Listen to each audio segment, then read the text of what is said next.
Jesus. Let's get rid of these things. Whoops. Oh, and I gotta get rid of the professionalism.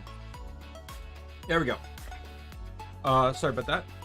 What's up, everyone? My friends, my foes, members of the Omni Council. Daimien Kamiya here, Omni King. And we are back with CrossCode. Now this week has been crazy. What was it? Monday was my birthday. Tuesday I had something coming up, so there's no way I could really stream. Wednesday I was closing at work, and I don't normally close on those days. Thursday something happened that caused me to open and then close, so I was at work for 13.5 hours, so I couldn't stream then either. So I've already updated what I'm doing on Twitter. I'm streaming CrossCode tonight at 7. Tomorrow at 6 will be Borderlands instead of the Calliope cross stitch. Sunday will be the cross stitch for a longer duration.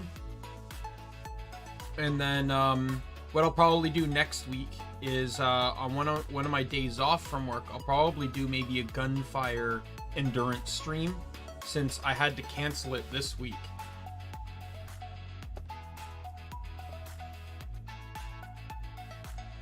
But with that said, we can just get into the game here. I have nothing else to add. Oh geez, the cross-stitching thing is up too. Quadrant counter, talking text. Jeez.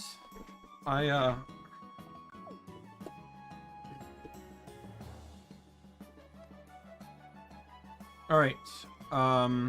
What was I doing? I know I still have some quests. Some new quests are out too. And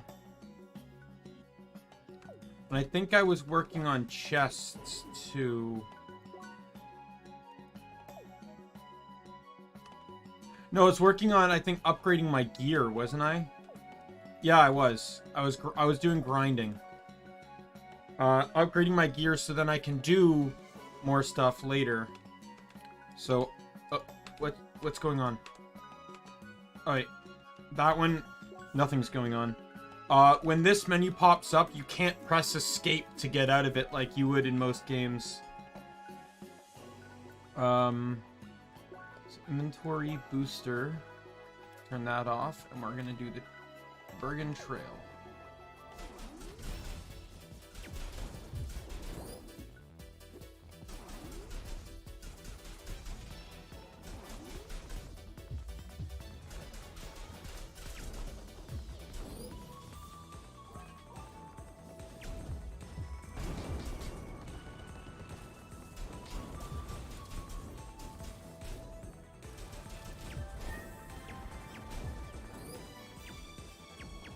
Fire is going to be our best bet here, since most of the enemies here are indeed weak to fire. We want to try to get to an S rank as soon as possible.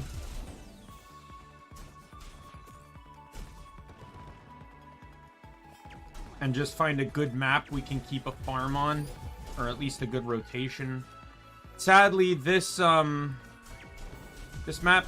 I've never really grinded too much on this map. I'm not gonna fight him. I'm only fighting easy enemies. I'll use the difficult ones to keep the chain going.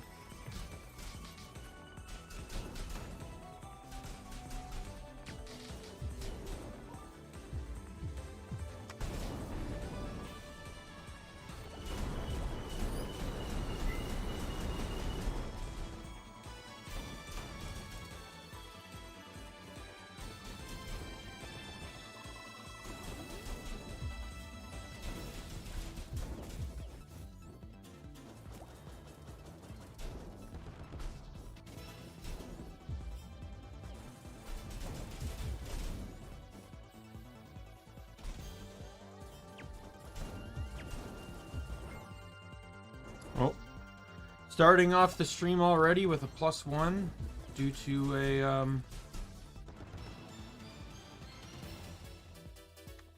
a break there, or a overload.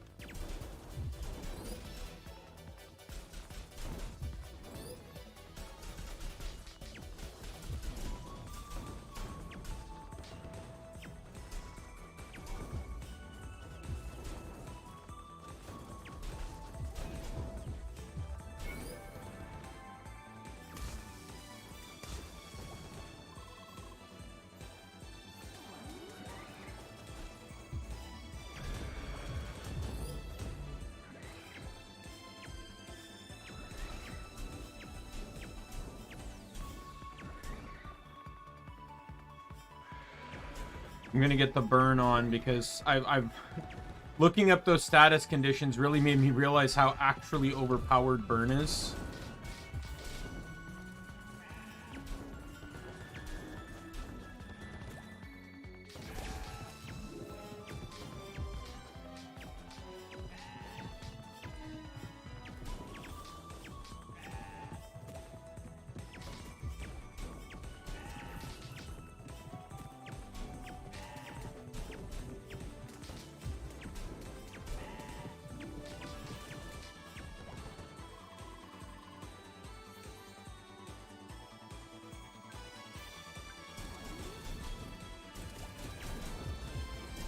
Should be getting to S rank really soon. Honestly, I think this might just end up being a really super chill stream. I don't expect too much progress, you know, especially since I just remembered that I'm grinding for materials for my equipment.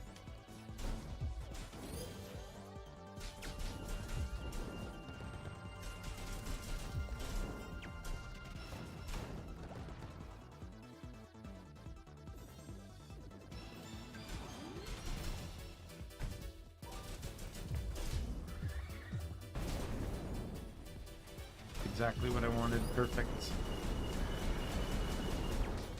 Next enemy that dies. Yep, there we go. S rank is still a +1, even if I'm farming for it.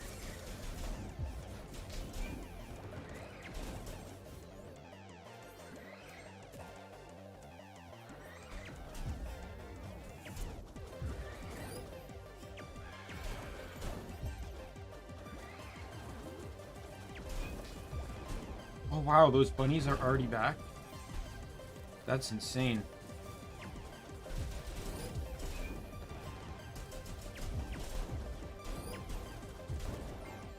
And another overload. Man, I gotta be careful with that or I'm gonna hit 50, like, really soon.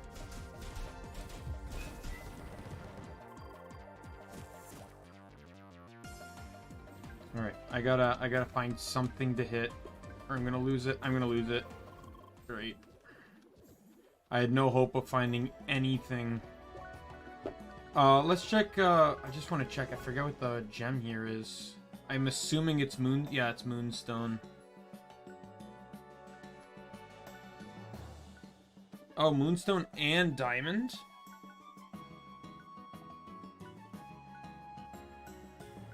They're both found here?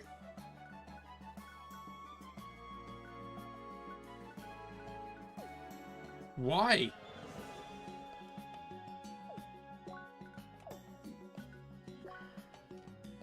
Like, out of all the open map locations, why did Moonstone have to be the one, or why did Bergen Trail have to be the one that spawned 2 of them? Like, if you didn't want to pick Sapphire's Ridge, could you, you know, have not split Gaia's Garden? The left half for one, the right half for the other?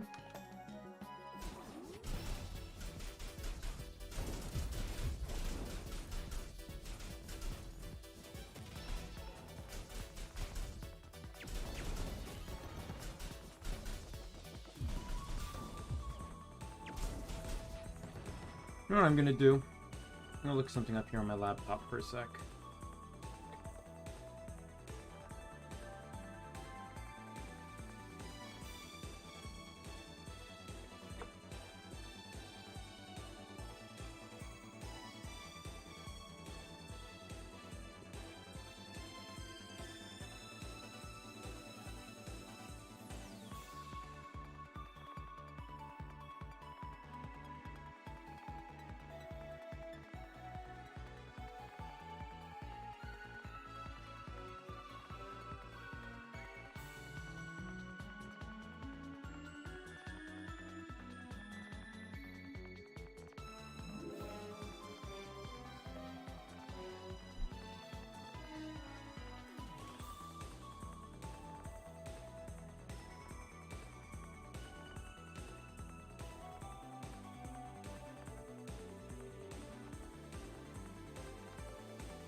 Oh, wow.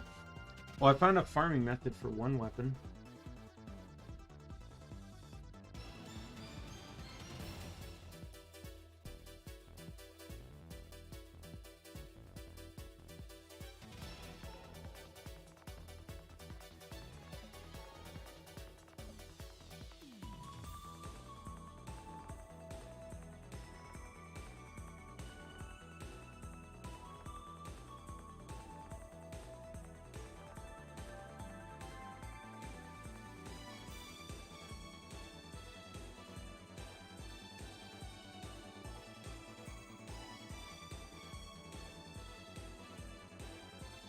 Oh. Nothing really set in stone. I guess this game is still just not that popular.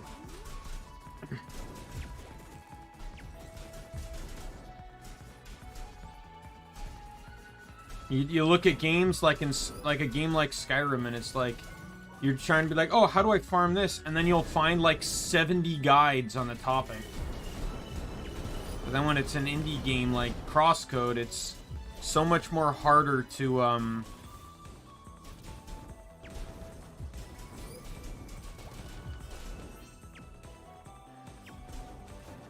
find stuff.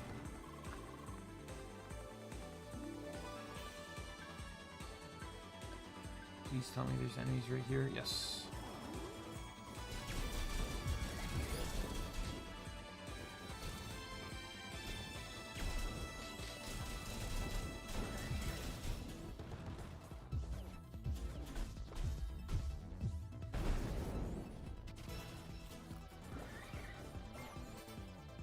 Oh my god. I was hoping that Scarlet Rain would hit the bunnies up top.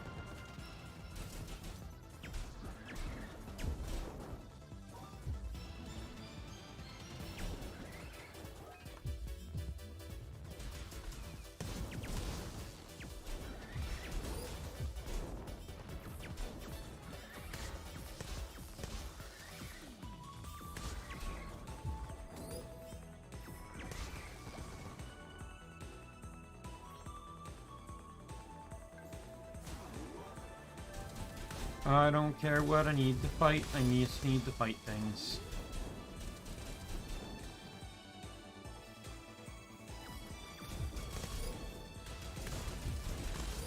Yeah, I'm not expecting tonight to be a very long stream. Might only even end up being about 2 hours or so.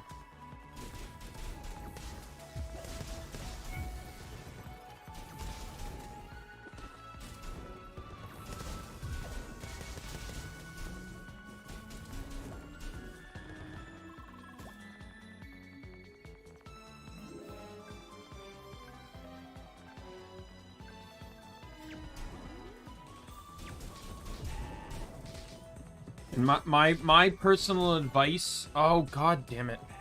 My personal advice when it comes to grinding in this game though, it really, you don't, like, especially when it comes to these gems, because any enemy will drop these gems. Anyone at all. There's no restrictions on it. So, you know, I'm really in a finicky situation here, because I really want the increased drop rate of equipment and stuff, but I also don't want the loss of experience. I'm gonna get hit. Yeah.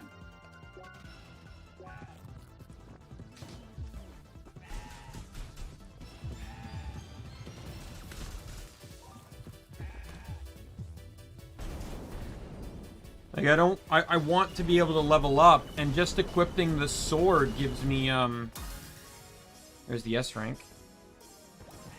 Just equipping the sword cuts my experience to 0, so kind of have to decide whether it's worth it or not. Because all the enemies are now matching the level. I'm leveling up the moment this rank finishes. You know, I want as many levels as I can get, so if I have to sacrifice... Oh, god damn it, I did it again. Alright, we're gonna eat a mega sandwich this time.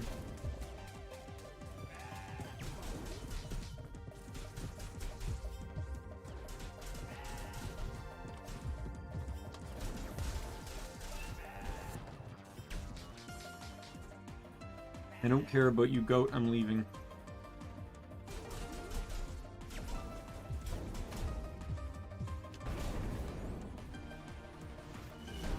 Hell rain down! The action skills in this game are just so much fun. I love them. I haven't even shown some of my favorites because I haven't gotten tier 3s on everything yet. You probably noticed by now, though, that I barely use the block feature or any of the block abilities. Just not really my cup of tea.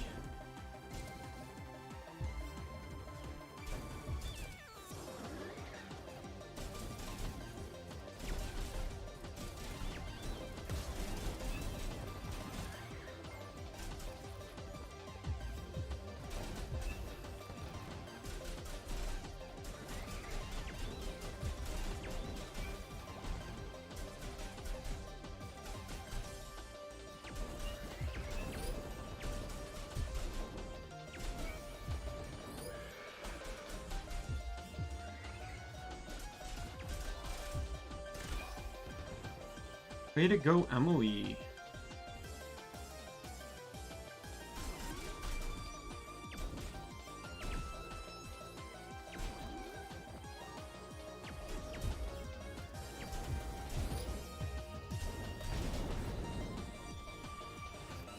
I'm using the dash fire one a lot because it's probably one of the better AoE based ones, regardless of whether it's good or not.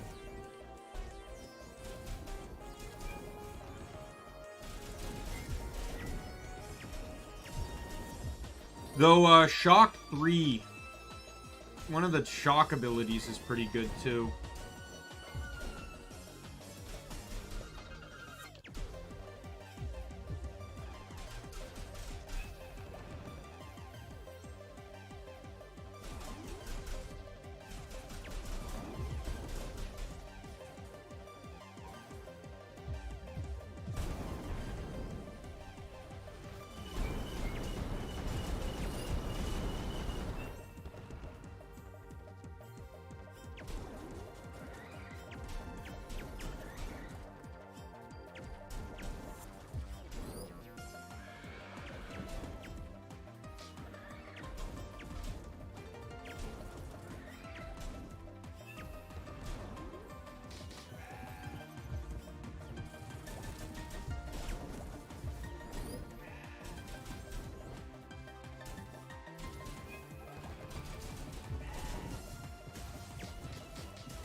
If I recall, these guys are...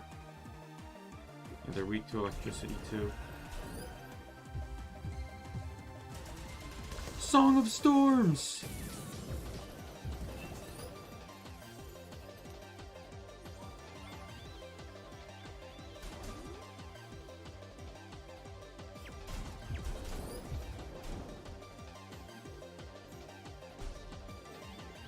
Not gonna lie, as much as I'd like to kill these Frobits, they are very menial compared to being able to keep the, oh, god damn it, Joran.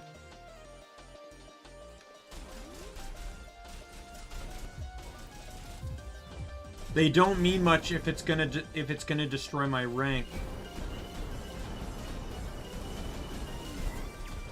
And if, you know, last time this is where my rank got killed, so...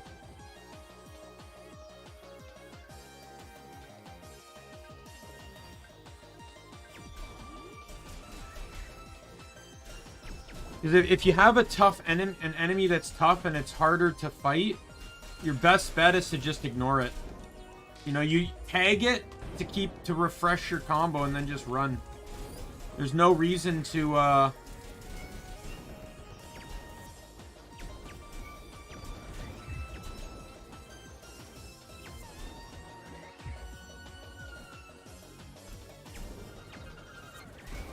there's no reason to stress yourself out about anything. Oh god, that was a close one.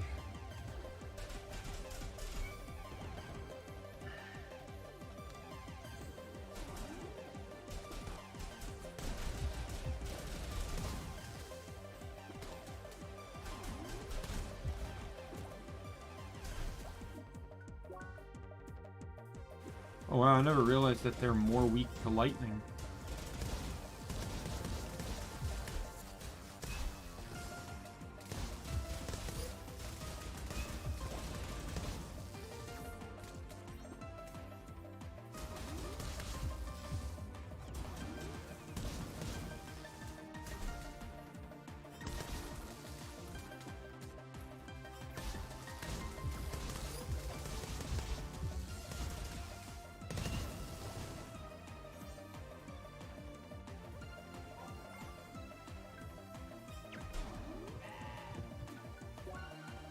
Yeah, this is the downside of,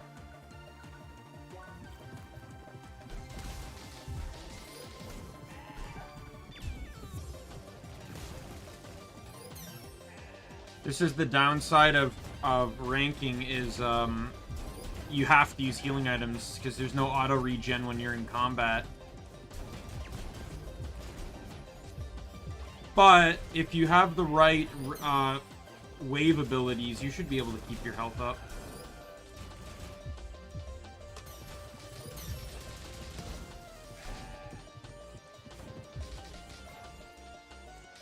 Damn it.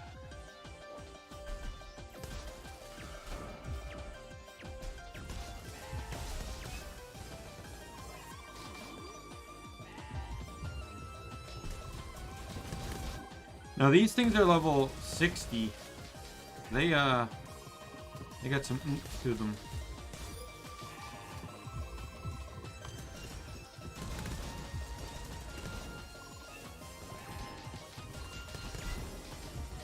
Is she giving me goat facts? Did I not get through all the goat facts when I played through here on the game?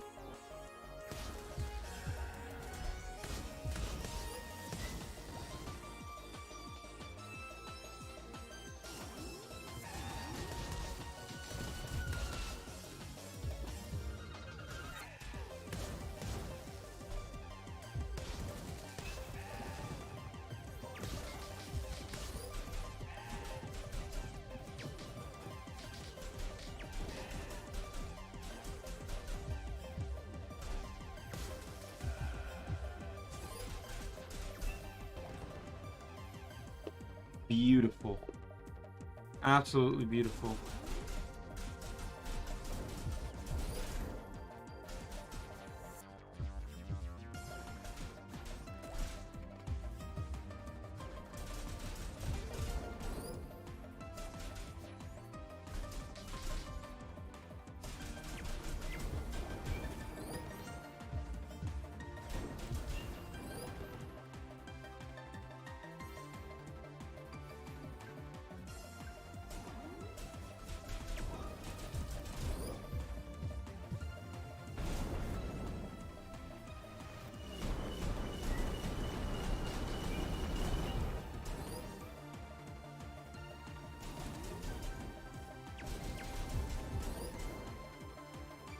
Look up something in regards to these gems, because if Bergen Trail has 2, I hope they're not dropped by different enemies.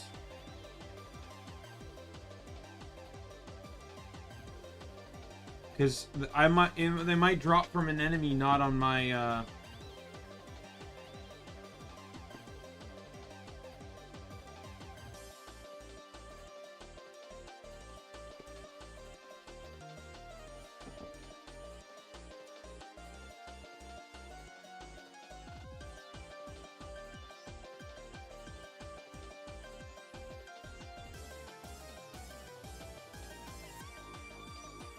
Yeah, they do drop from different enemies, but both enemies, I believe, are on my route. So the young Frobit, which are the gray ones, the sea fly, which is that seahorse fly, and the horny goat that's apparently what it's called. They all drop the moonstone, and in the Bergen Trail. It's the Karoto, which is the snowman, the white Frobit, which is the white rabbit, and then the Peng, which is the penguin. So I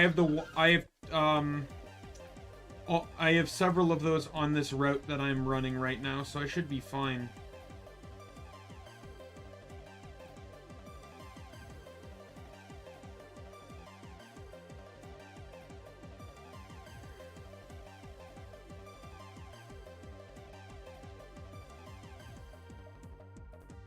Apparently there's multiple drops in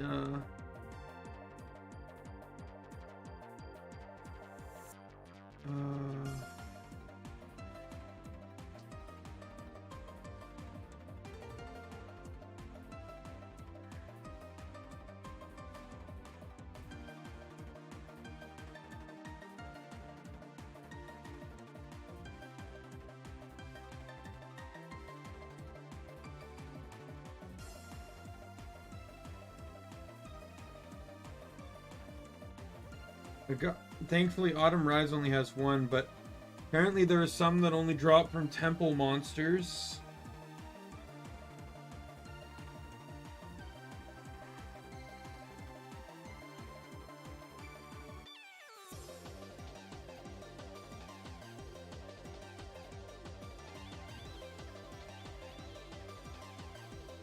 Oh wow.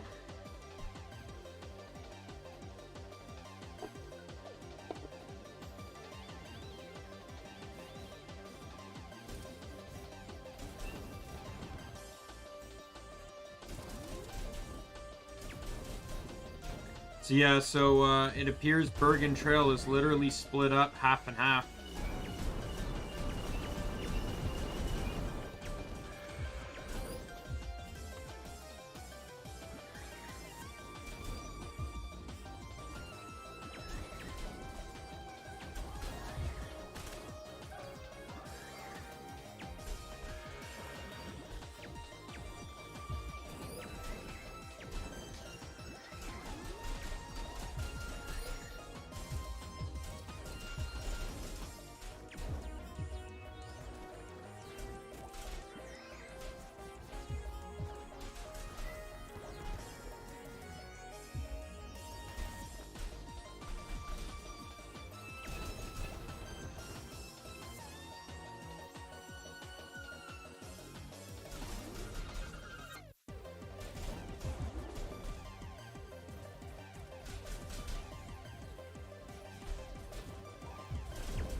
Hid inside the fire.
I love, you know what, not Citron, what's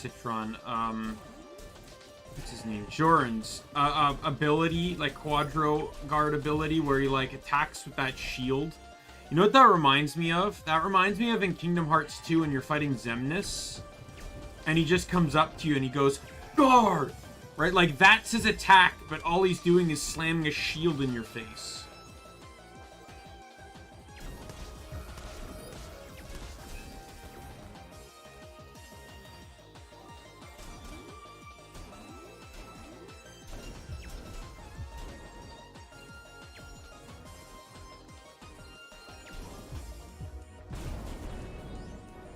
Alright.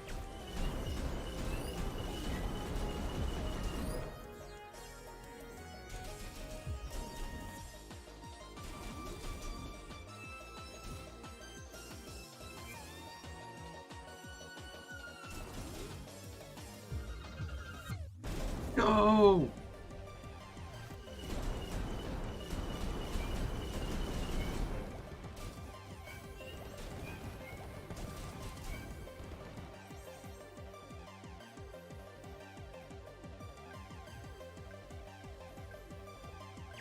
I forget how much oh wow, I could have lost it there. So it went right between them. I forget how much I need of everything, because I actually didn't write it down, but... And the sucky thing is I can't even check. Like, if that's one patch I really wish they had, was that you could check your drops without closing... I guess that's a trade-off, but without canceling your rank.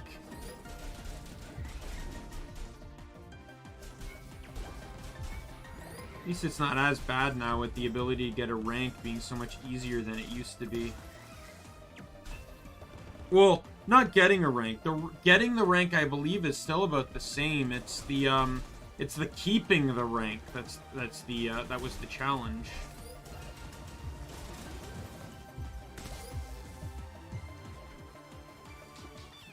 That was an excellent use of 6 gauges of energy.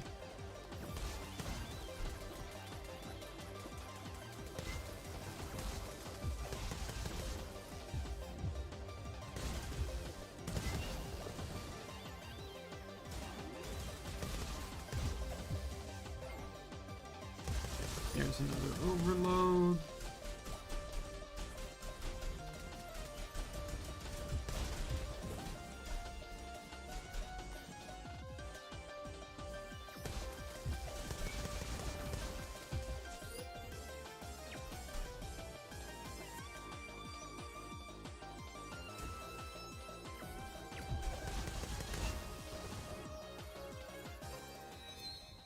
Oh, I got 2 levels there. Sweet.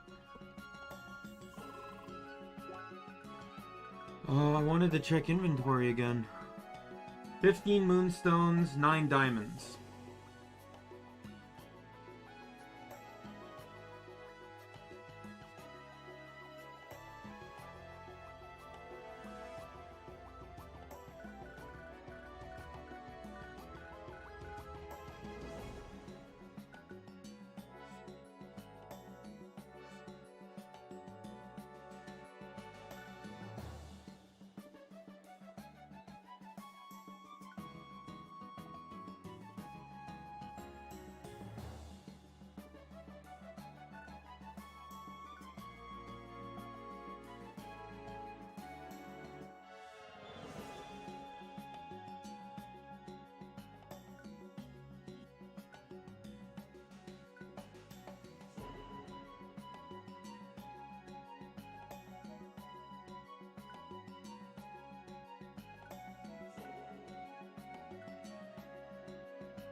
I just like seeing some of the Easter eggs. Like if you look at the I don't know if I actually have any metal gears. Just gears made out of metal. Yep. Oh, I thought it made a Metal Gear reference.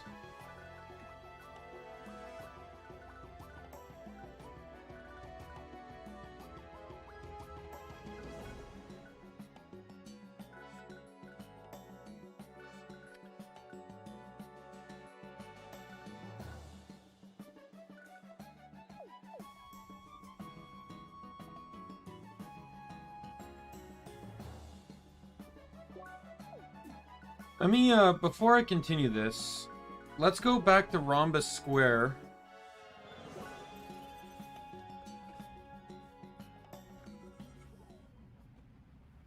And write down exactly how much I need for everything I want.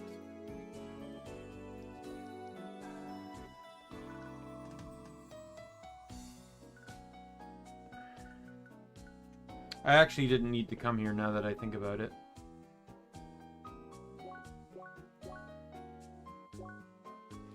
Well, I'm going to tell you, there's nothing here I want because all of it lowers my focus.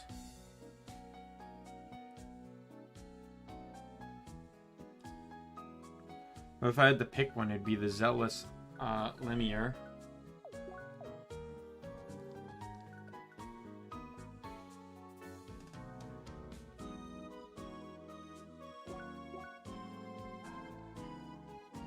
Mantis Whip, I believe, is the one I want here, so I need I'm gonna need 6 garnet and 6 citron.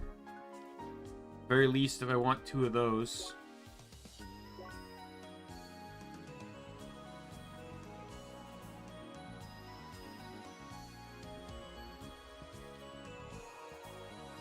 You might think, like, why aren't you going towards attack?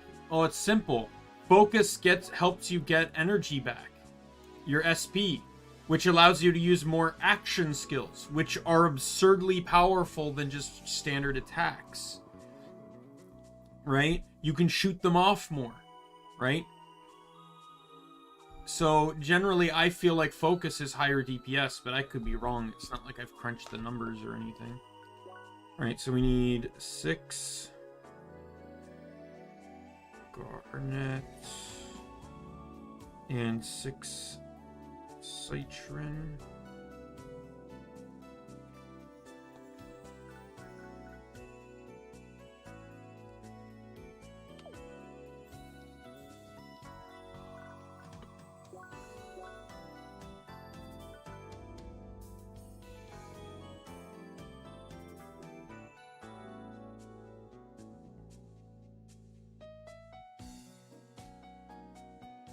Artillery boots I might aim for. They're gonna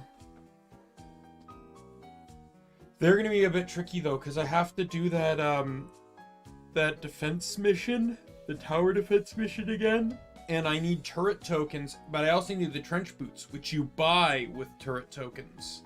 So I have to do it multiple times to get those. Then there's this. I can get this, but it's a defensive weapon, and I don't want that, so... However, it has its usages. It's an updated version of Riposte, which increases the likelihood you'll get perfect guards.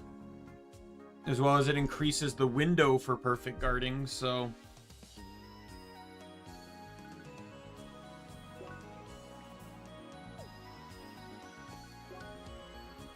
Radiant Bracer, another defensive weapon, though this one seems to be more on the status side of things. Actually, this isn't even that bad of a weapon. Like, looking at this thing, like, focus and attack drop by 9, and you get a huge, a defense boost and a huge amount of status. I might actually run this, because the attack drop isn't really even that significant. I'm also only looking at this on the, like, that's a huge attack drop there, but the focus is fine.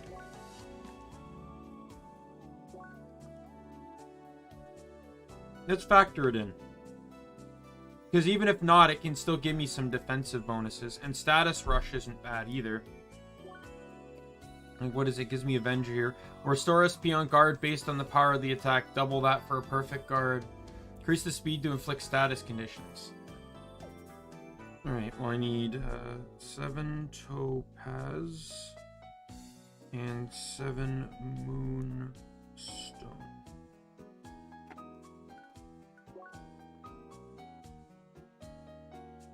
And that's yet another defense drop, or a focus drop. I might have to end up taking the hit, like... I'll have to see. Because even then, like, at least that's a defensive one. So it gives me HP regen, it gives me SP regen. And it gives me Berserker, so if my health gets low. However, I'm generally a fan of running Bullseye because I generally have my focus so high that Bullseye is just so beneficial to it. Oh, Plate of Chests.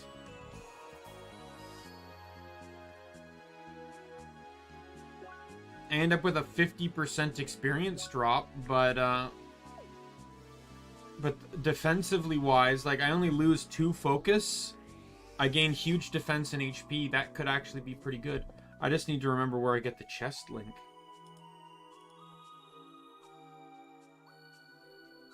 I think I have to,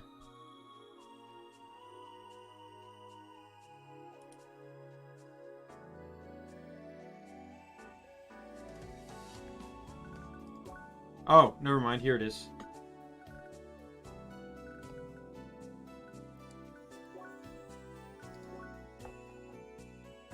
Alright. 5 lapis.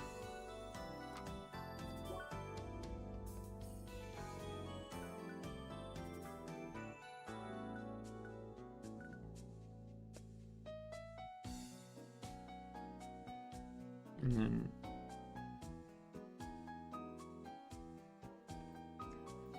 get this one here too.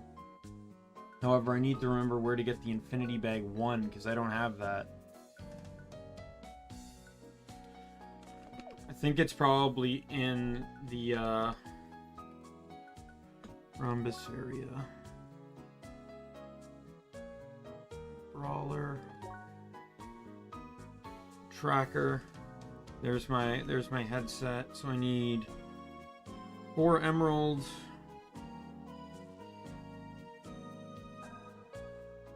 4 lapis.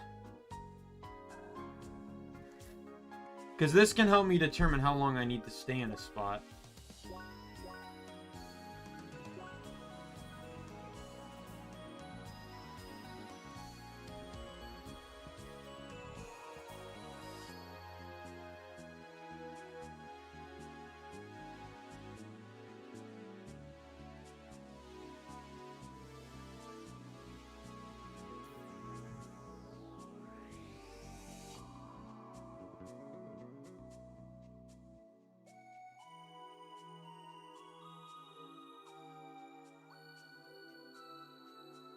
The guide, though, gave me a handy tip. A guide gave me a handy tip on how to get one of the gems. And these things probably sell for a decent chunk of change. So I could probably do that one to easily grind out the one item. However, I will need... not artillery boots.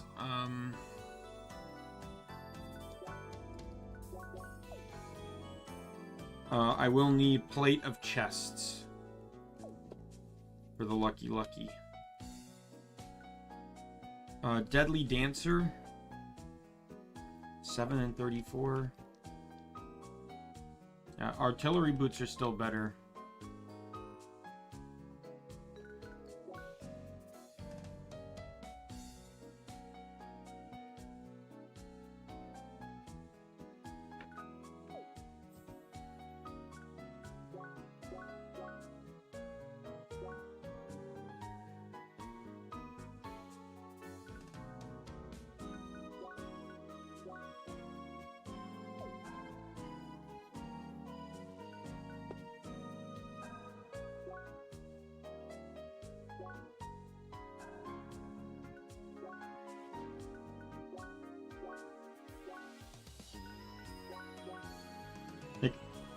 There's Mistwalkers here, which give,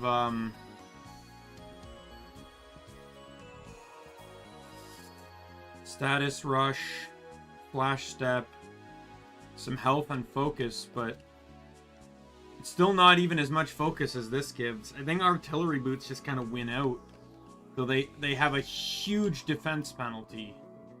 Like at this rate, I might even have to drop the damage I take even more.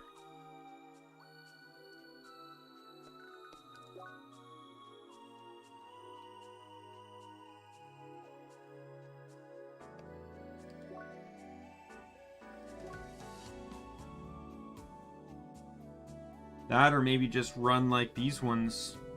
They still give me some focus. There's SP regen.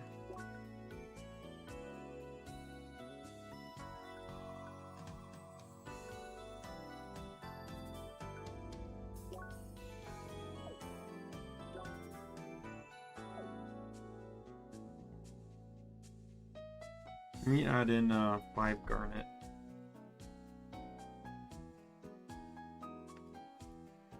Just in case.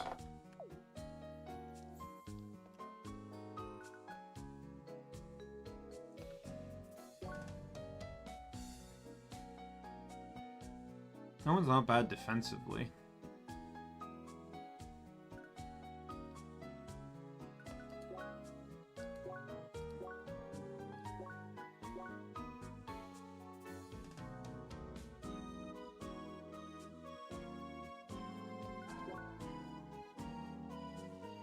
Mm-hmm.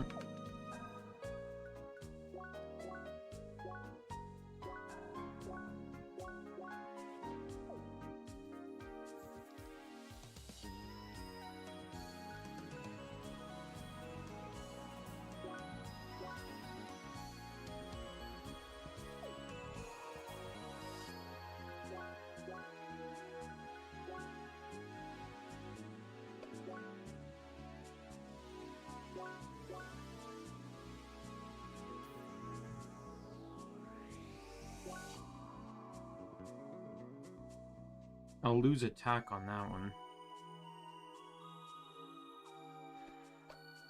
Let's, you know what? Let's compare weapons to, this one instead.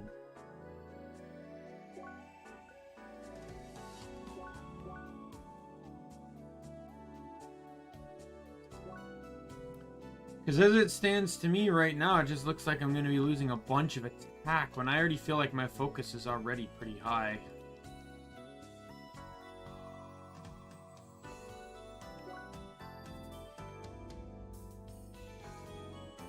That gives me +2 to attack, a defense boost, but I lose 50 focus.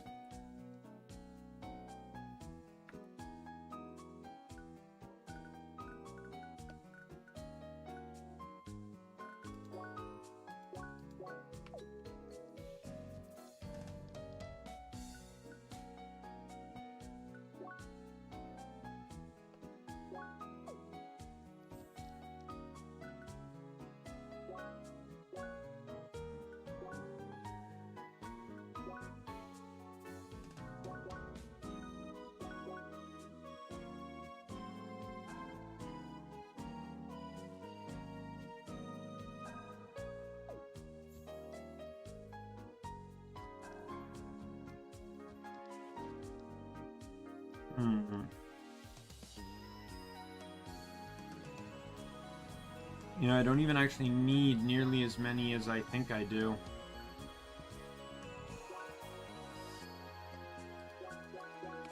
Like, I was about to go to every location and grind for everything, but I don't even need that.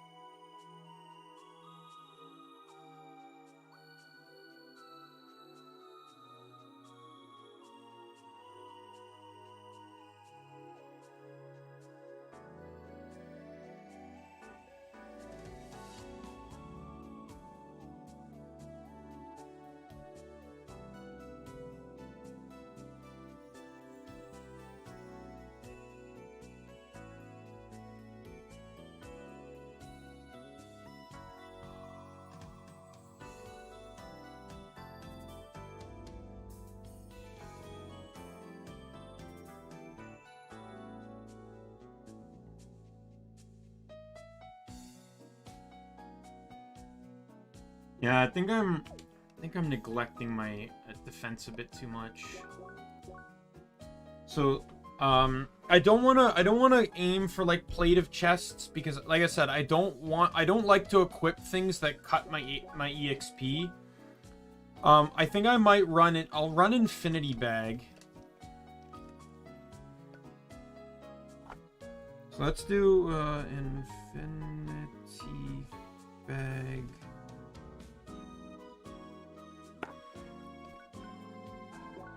But yeah, I think I'm gonna need to start, you know, running some stuff.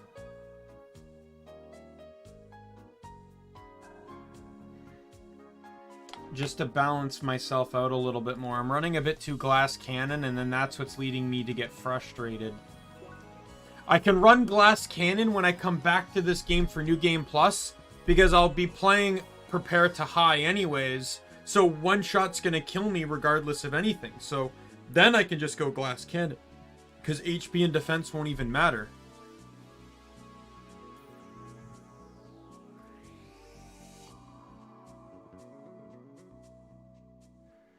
But I still want to look for good bonuses. Like these one, like Bro Stick of Force here has some. By the way, it's a Bro Force reference, I believe. has some great stats that counterbalance what I'm doing into focus. And will really balance me out. But the bonuses down here on the bottom...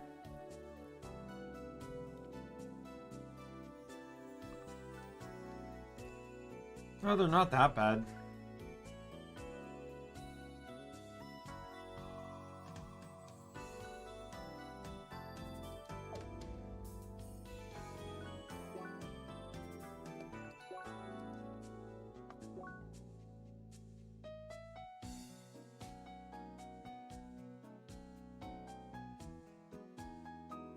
Yeah, I definitely want to get rid of Warkeeper.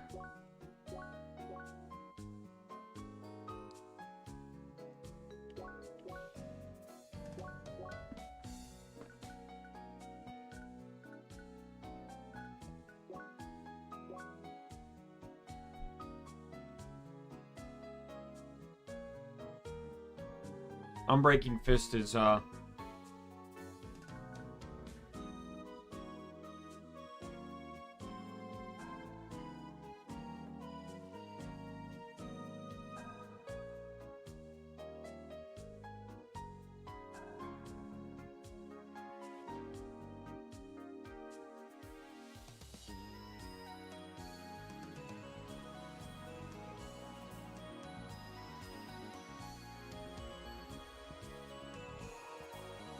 because if I can full-on commit to what I want now, then I think I'll be happy.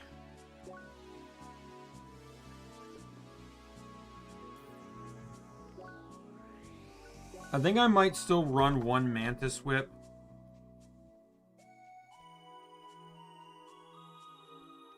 Just for the sake of, like, that's the build I normally run.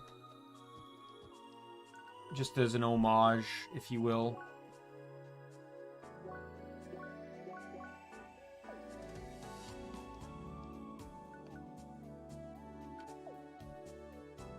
Like, artillery boots are great. They buff a lot of things, but they also don't... they also sacrifice more defense, and that's what I'm trying to avoid doing.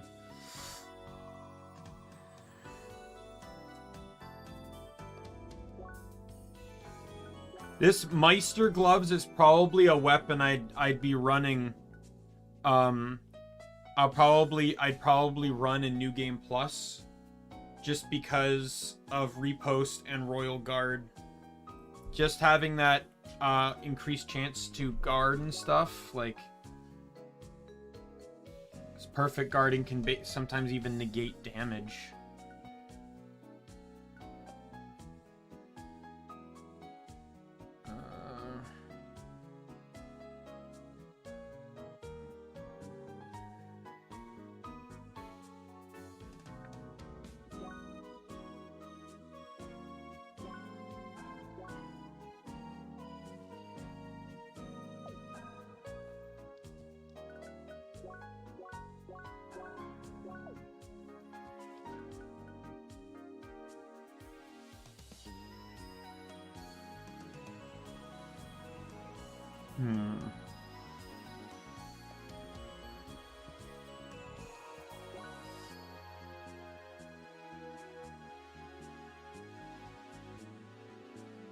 Like, the Furious Hothead seems pretty good. That, yeah, defense drops again. I don't know.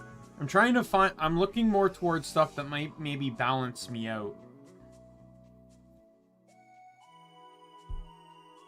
And by balance out, like, obviously I know focus is going to drop, but I wouldn't mind if attack also increased. Like, this would be good if attack, as long as attack increased, but it doesn't.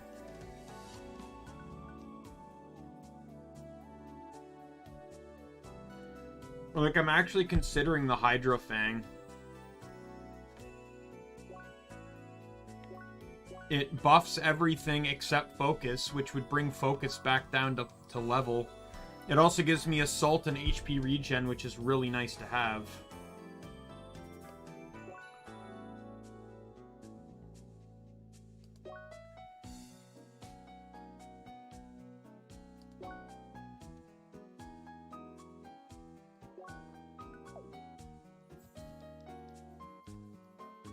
So what do I need for that one? Because I could get this one right away. Where's power spinach?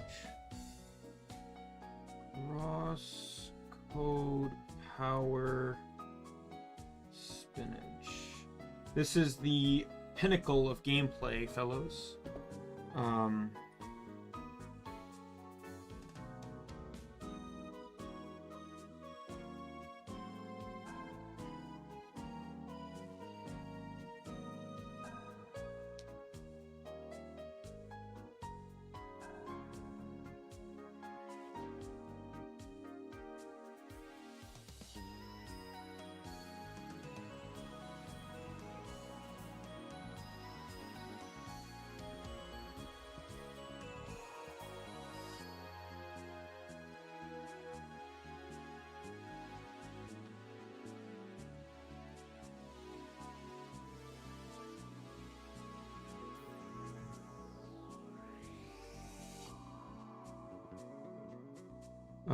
I can trade for it in Gaia's Garden and Basin Keep.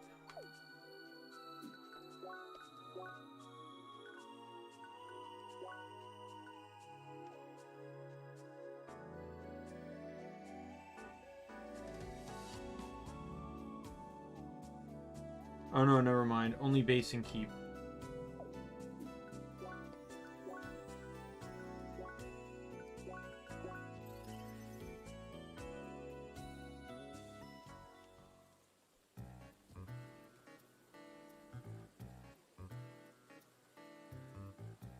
Imagine it's not this person. Yeah.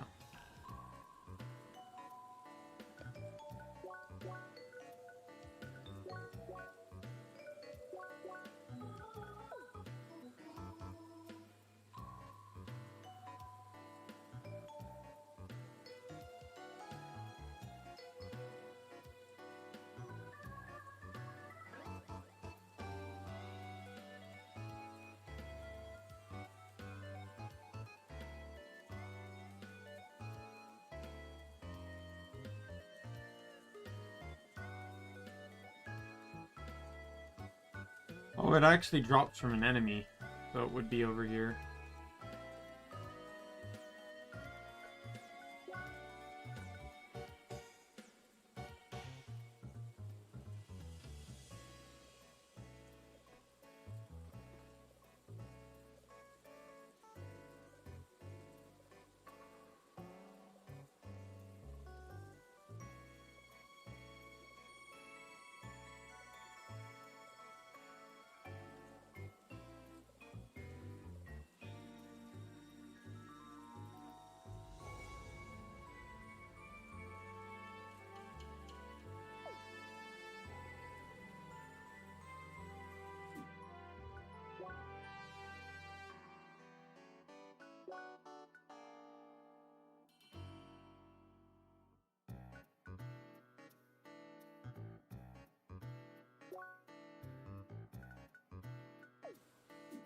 Let's... one of the enemies that drops it is... Can I stop doing that, please? Thank you. In the right temple is an enemy that drops it.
There's one.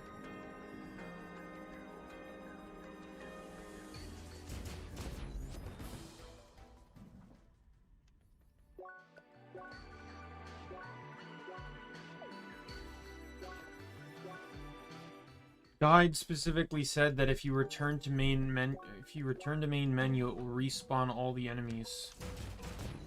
And he's not lying.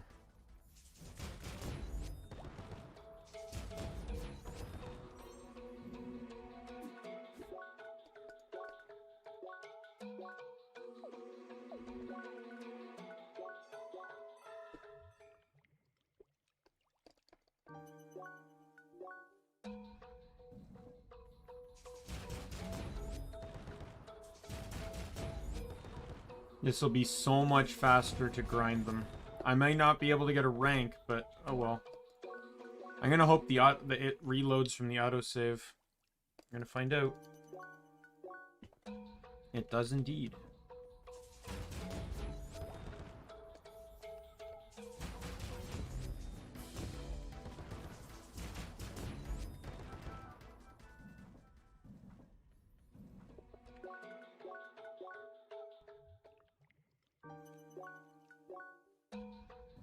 The spice sets I'm not too worried about because I can go to the vendors in the in Rhombus Square now to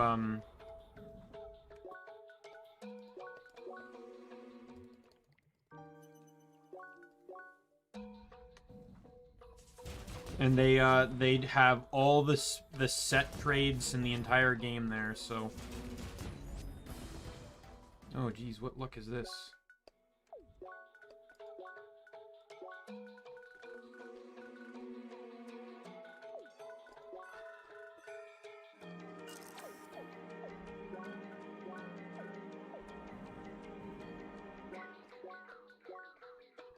Right now, what I'm grinding for, it's not going to get me any. It's going to get me 1 experience anyways, so I might as well do it.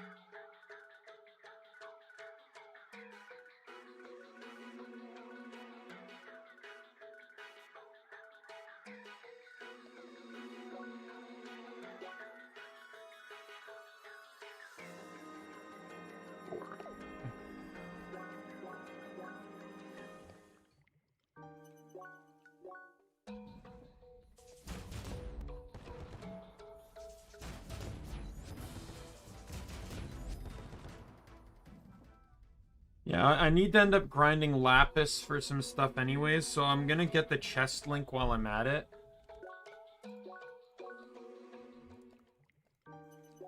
So I'll just grind a little bit of extra Lapis. Where is Lapis dropped from again? Sapphire's Ridge monsters, okay.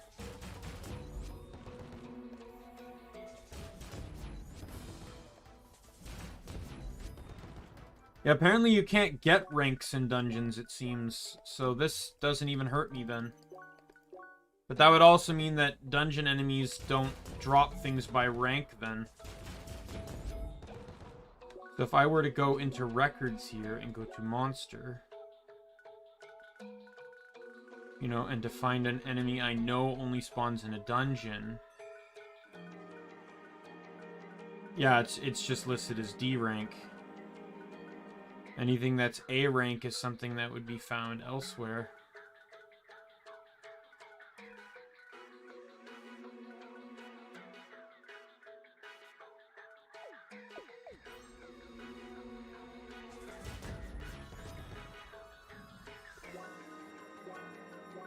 I don't even think I've had,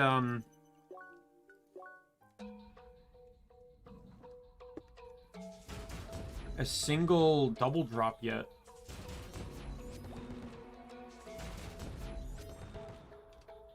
I think that's 6. One more.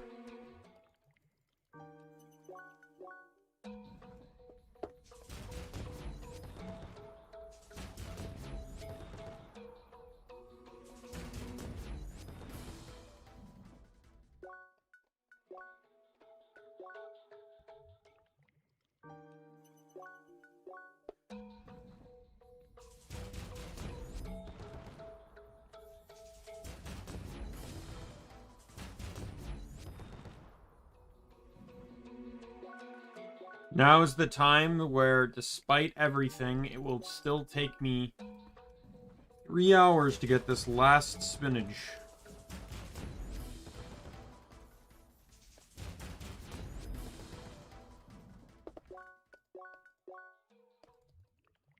So I'm counting, what was it, like 8 or like 10 or something?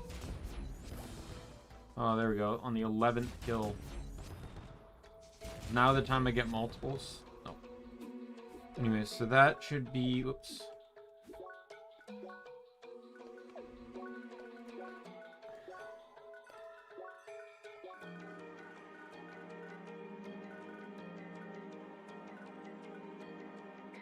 Oh, I got 8, so I did get an extra one. Nope.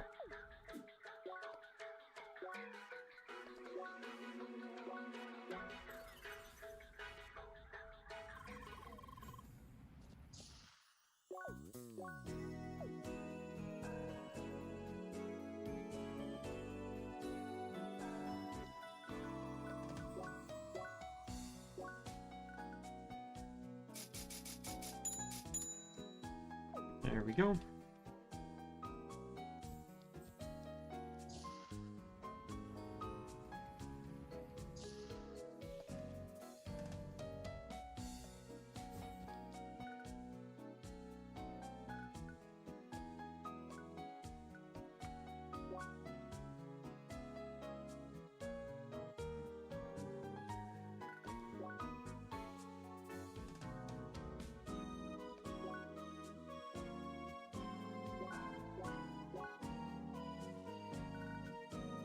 Well, I will trade for this. Wait a minute.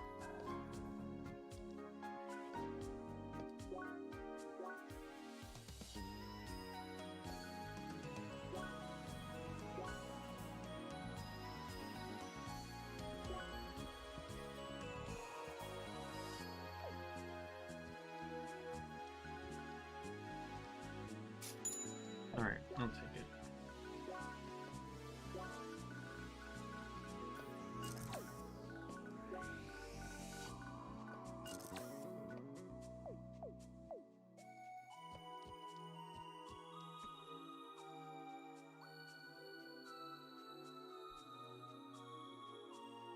With slightly better attack and focus for less HP and defense.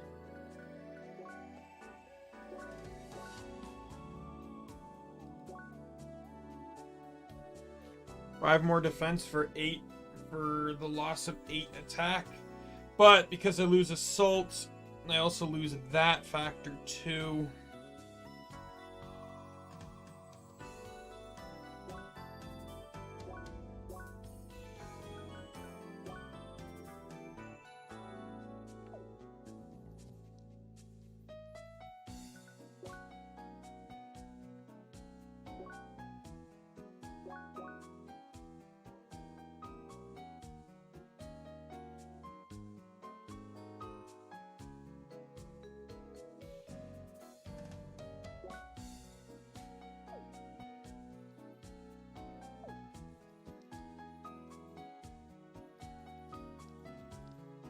In all honesty, I'm not really even impressed by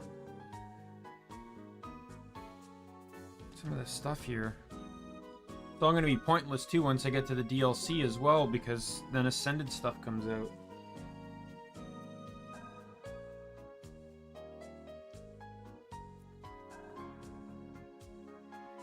And I'm still debating on the usage of Ascended stuff for the next playthrough. Because Ascended, the thing is with, so Ascended stuff is effectively more or less better. Because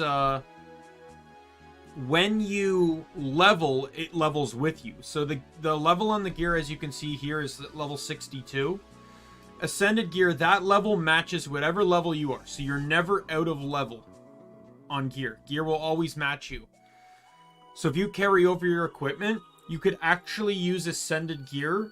So basically, you would never have to grind for new equipment. You would just forever. But you also wouldn't be, you wouldn't be overpowered per se. You'd probably be a bit overpowered because of modifiers, and even ascended gear is probably better than anything equivalent to the time around it, but you'll never have to change gear. And that alone, like, I've really kind of wanted to do that.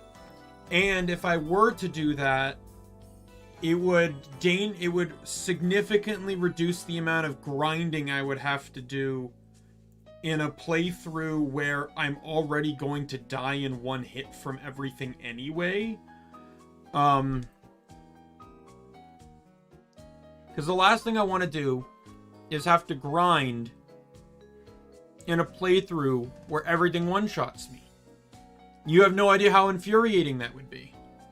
But to some degree, I still want to... It's kind of like a Nuzlocke to some degree, where it's like, I want the stress of it. And I think I have ways that might be able to balance that out with, like... Because there's another modifier that prevents enemies from being peaceful. So, and if an enemy sees you, it will attack you. Kind of like certain enemies in the game do, but every enemy will do it. And that might, I think might be a good balance. If I carry over Ascended stuff. And if I did I can't select which gear I carry over. So if I do carry over Ascended stuff, then you can bet your butt that that I will on stream sell every piece of weapon that isn't every piece of gear that isn't Ascended on screen to the first vendor I see. I will sell it all. Anything I can sell. I think there's some stuff you're not allowed to sell, but I just won't use those.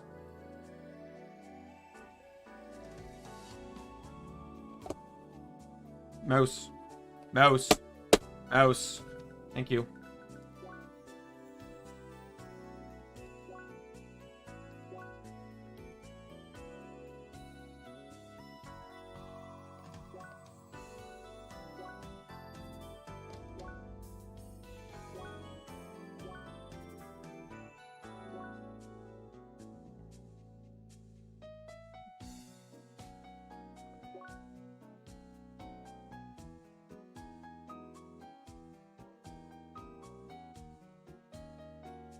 Is there any weapon that can kind of balance out the stats here a little?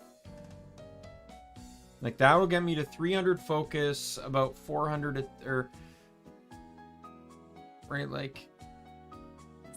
I'm kind of looking for something that's going to up defense, but not too much, but not lower attack or focus too much.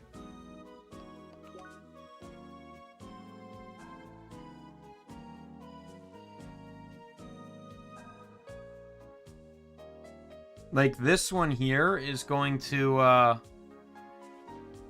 give me, like, 341 defense, and it drops both attack and focus down to roughly 300.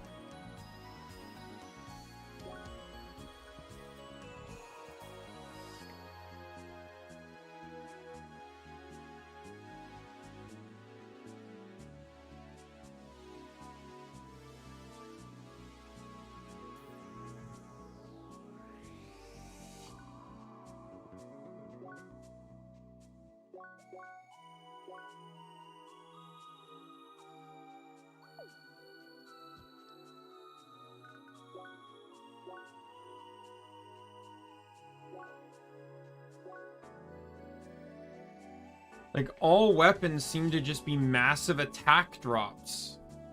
And that's really kind of annoying.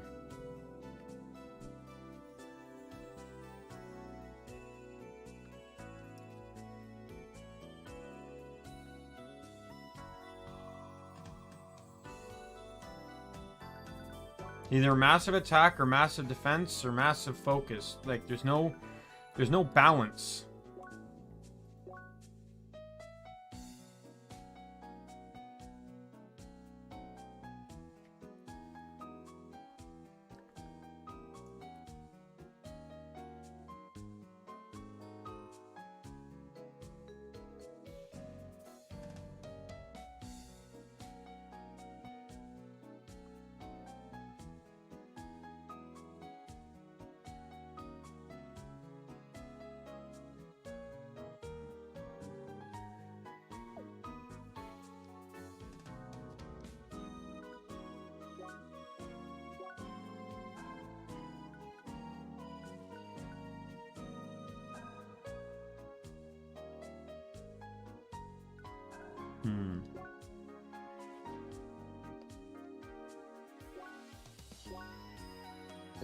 This is so annoying to do.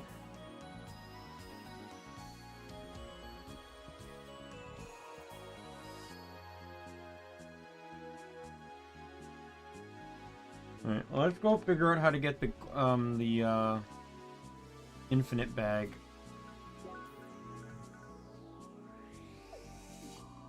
I think it's probably in Sapphire's Ridge.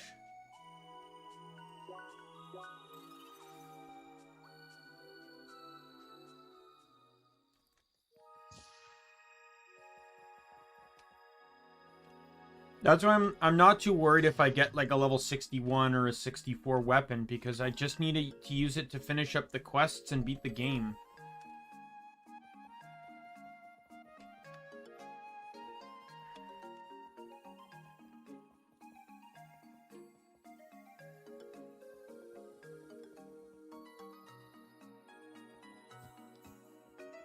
Oh, you know what? I think I know where the infinite bag is.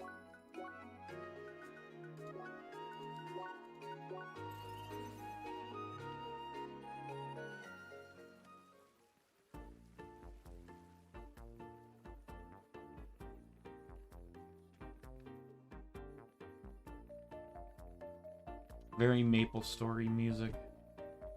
This kind of track and the visuals of the town kind of remind me of Hennessy's. Or whatever. That's how I always pronounce the town name anyways. I believe Infinite Bag is here. I just need 5 mega sandwiches. Which I believe I can buy out here. Alright. So I need 2 more. So I need 8 veggie sets, 8 fruit sets, and 1 spice set.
Right, back to Rookie Harbor.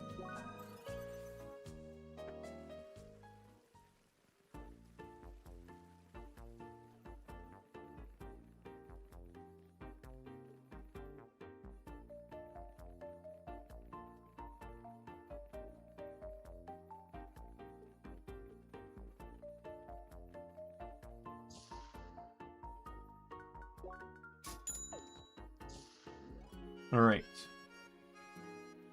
So I need gourmet steaks for the next set.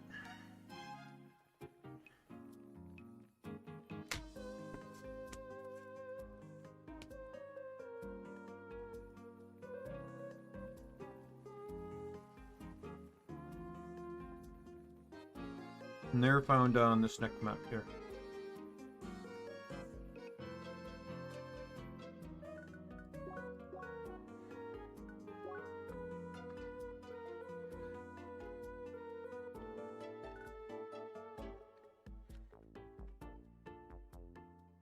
I think I needed 3. I own 3, and that wasn't enough. How more do I need?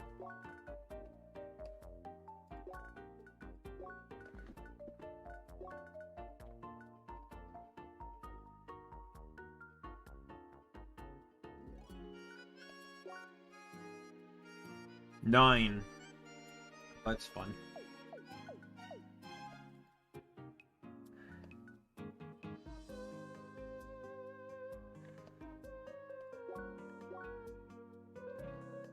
So I need 8 more elderwood, 8 more winterthorn. And then I'll need 8 spice sets. Or no, yeah. Yeah, 8 no, not 8. What am I talking about? I need 9, I have 3. So I need 6 elderwood. I'm fine on winterthorn. I need 5 more royal hives. I need 18 ripe apples. And I need I need 6 spice sets. Let's just go get the spice sets now.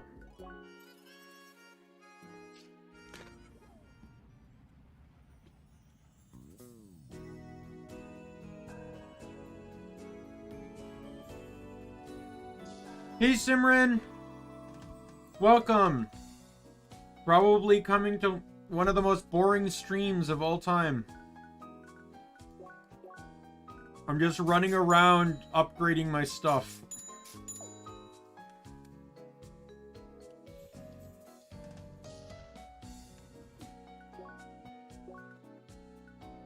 Alright. Elderwood is in the forest.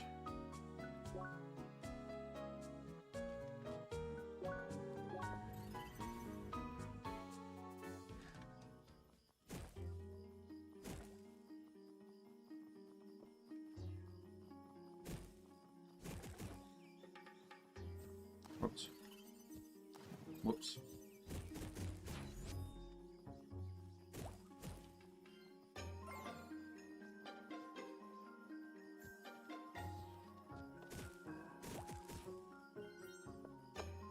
What plant drops this? Before I make the mistake of killing everything, not realizing it. Okay, so it is the plant puffs.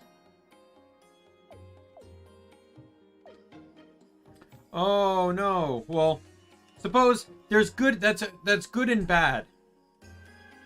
Right? Like it's bad that, you know, you can't kind of chill at home while you do your work, but it's good because in some cases, you know, learning at school can be better. I won't deny that.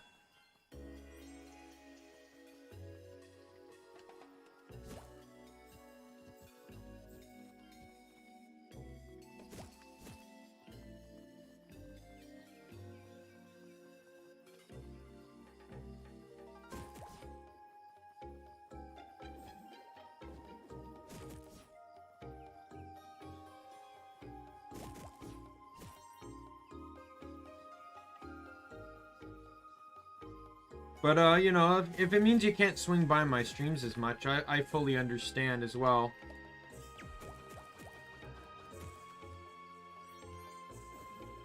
I appreciate it whenever you swing by. Even if it's just to pop in, say hello, and but you can't stick around because whatever reason. Oh, come on. I haven't seen a single elderwood yet.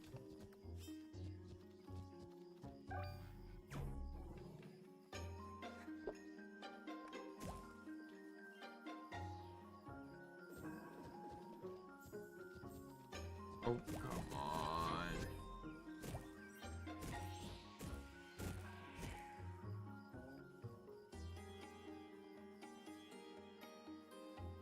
You know what? I have a plan.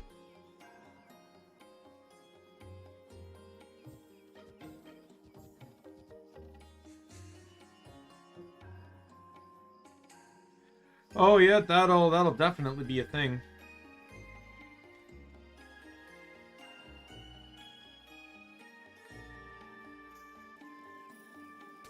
Yeah, I stream in my evenings too, but like on some of my days off, I tend to stream earlier. But those I generally try to make those longer streams, so you just might come in like mid-stream or something.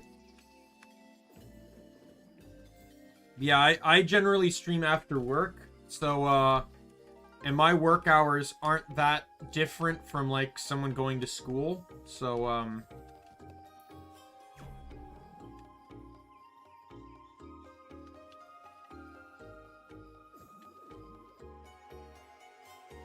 Okay, so this is my plan. Got an Elderwood. Oh, I got 2. Excellent. I'm gonna go here. Return to title. Continue. Oh my god, I'm a genius. No Elderwood that time. Oh, I did get an Elderwood. Yes! Oh, I appreciate that, Simran. I really appreciate your support. It's really nice, you know, because, you know, I'm a beginning streamer on a platform that doesn't see as much attention as like other platforms. So it's really nice, you know, it's nice to have that kind of support.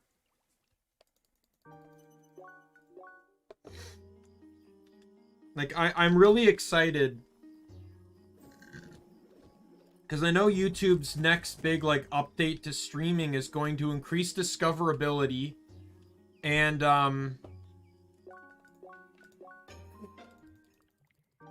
it's going to just increase discoverability and allow for rating. And I know those 2 things will absolutely help with, me having my content out there, but you know, I also heard that, like, the head executive of head executives of YouTube Gaming, which is what the streaming platform is called, just basically left.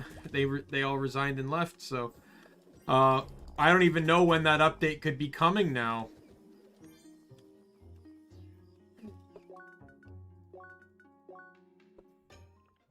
It's actually kind of crazy. 6 months ago, Ryan Wyatt was just talking about, like, how thrilled he was to have worked with YouTube Gaming for 7 years, and now he's leaving.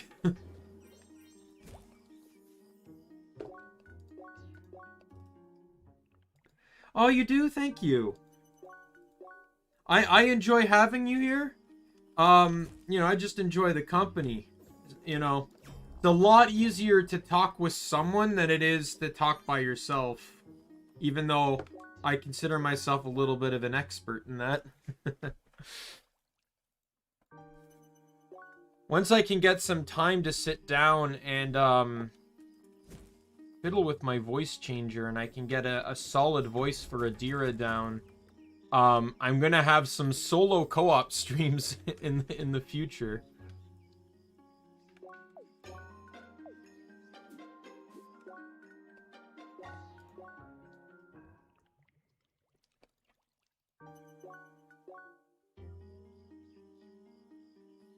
Go ahead if you wanna promote my channel. I'm absolutely not gonna say no to that, but I'm also not gonna like force your hand. If you want to show your friend my channel, go straight ahead.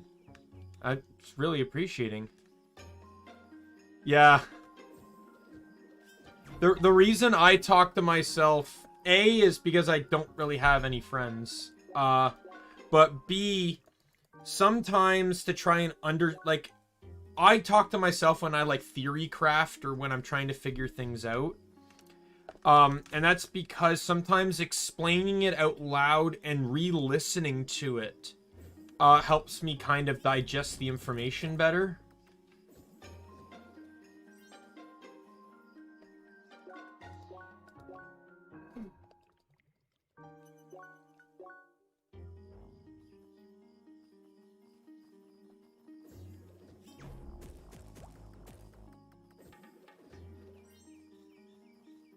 Come on, Elderwood. I think I need more Elderwood than I even am getting here. Or than I need to get here. But I see 2 beta plants and 1 omega, and that's fantastic, because those are the ones that drop it.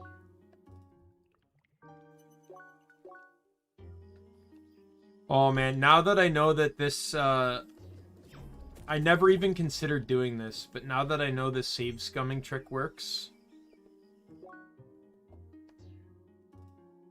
Yeah, I'm similar to that. I can, that's definitely not crazy. Unless we're both crazy, who knows? To me, it's even crazier because, you know, like, I have all the members of the Omni Kingdom, you know, like, there's 17 characters in my lore, including myself, the Omni King. I revealed Adira on Monday, and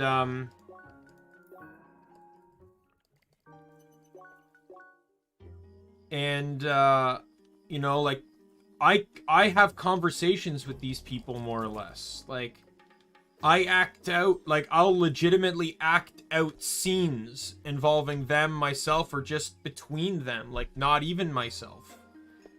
It's I said it on a tweet a month or so ago, but I said, it's the realization that you created all these friends because you didn't actually have any in real life, and it helped kind of null the idea that you, like, numb the idea that you were alone. You basically made friends because you didn't have any. And all the friends have powers, abilities, and ideologies that are different aspects of you.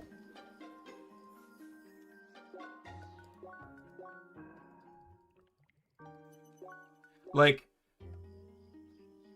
yeah, like Adira, if I'm gonna kind of like break down Adira's creation a little bit, Adira in some ways is kind of like what I if I were to stake it, like the perfect fictitious ideal girlfriend for me is kind of what Adira is.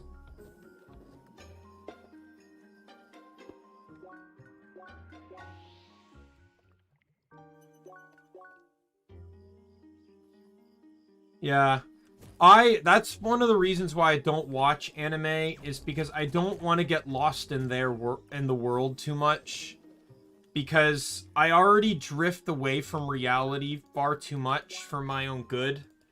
In my own head, I don't need to do that in other worlds as well.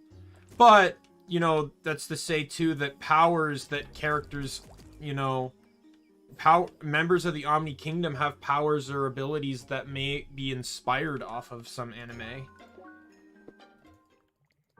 or games or the like.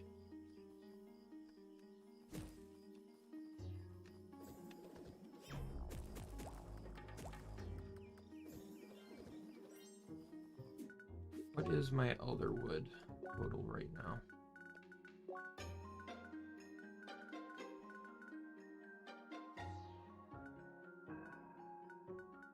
$11. Well, that'll do for what I need. What is Winter Thorn? I already know that's gonna be Bergen Trail. It's the rare of these ones. To me, it's like, I'm someone,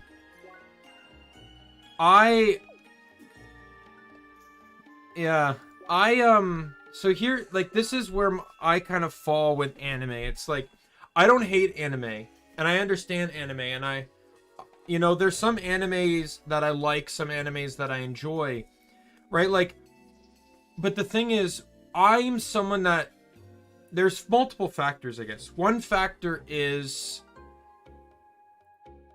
progression, I guess. Like, I hate watching like, as much as I love One Piece, I hate watching One Piece when an arc is 14 episodes and 7 of those episodes are a single fight. Like, why? Why do you need so many episodes dedicated to one fight? Also, I enjoy filler arcs as long as they're inputted correctly. One Piece did that well. Naruto did that well for the most part. Sometimes it would throw fillers right in the middle of like main story arcs. Like, not even at the end of them. Digimon and Pokemon are very episodic, so they don't really have arcs per se. Not all the time anyways. A lot of episodes could be defined as filler unless, like, a main character catches a Pokemon or a Pokemon evolves or something. Digimon has filler, but I wouldn't say too much. But yeah, I'm someone that, like, I also like ideas, but I don't like them being twisted. Like, I'll give you an idea. So reading Naruto got me into fan fiction. And, or watching Naruto got me into reading fan fiction. And through Naruto, I learned about some other animes. Many that I haven't watched, but I've learned about. Like, I've looked them up and stuff. And one anime that interested me at a time was High School DxD. However, you know, and looking into it, I'm like, oh, angels, devils, gods, you know, humans that have these powers that they're born with from weapons created by God, God, and then other gods, and like, oh my goodness, it sounds so good, and yet it's borderline hentai, and I'm not interested in that. I don't want to see that. The main character is one of the most perverted main characters in anime, as he gains power from touching other girls' boobs. I don't want to see that. The concept of the show is so solid to me. But then they have to me, it just kind of gets spoiled by the desire to perverse it.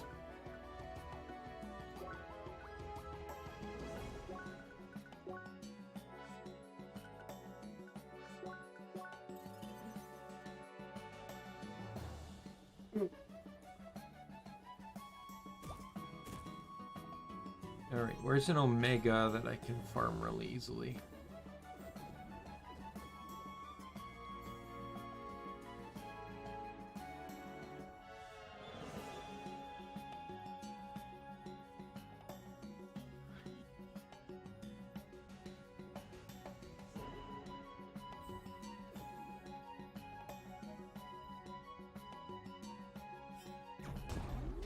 Oh, god damn it.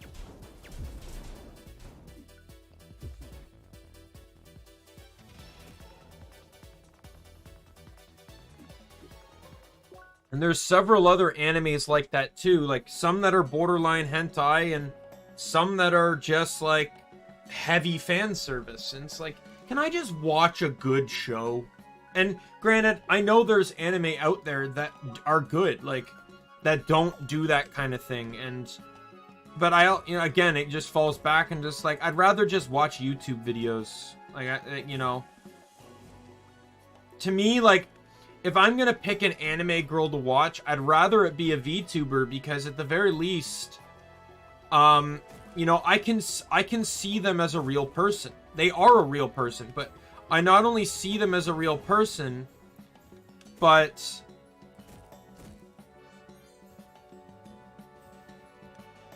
I not only see them as a real person. I didn't realize that one gave Winterthorn too.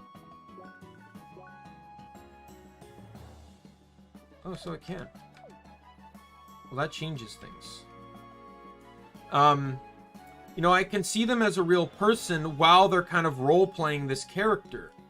To me, that's like why as I make more VTuber friends and stuff, it's like, I really don't want to meet any of them in real life, right? Because it's like, I don't want this illusion I have of them in my head to be destroyed. If I become friends with this like wolf girl cat or wolf girl cat girl hybrid type individual, I don't want, and they play very heavily into that gimmick. I don't want to meet him in real life, because then they're just going to be a human, right? And this illusion that I enjoy of their character is going to be destroyed, and because I might not be able to, it might be hard for me to separate the two of them, or it might put, as a fan, it would put me into some form of disappointment, and I don't want that.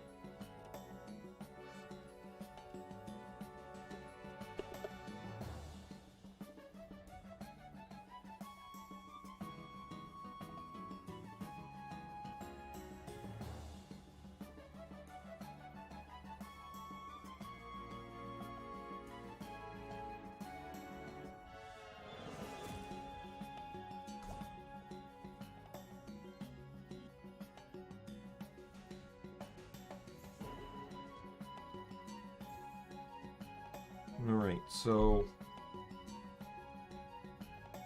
I'm trying to find a really good spot. Spot where I can hit something almost on entry without having to keep resetting.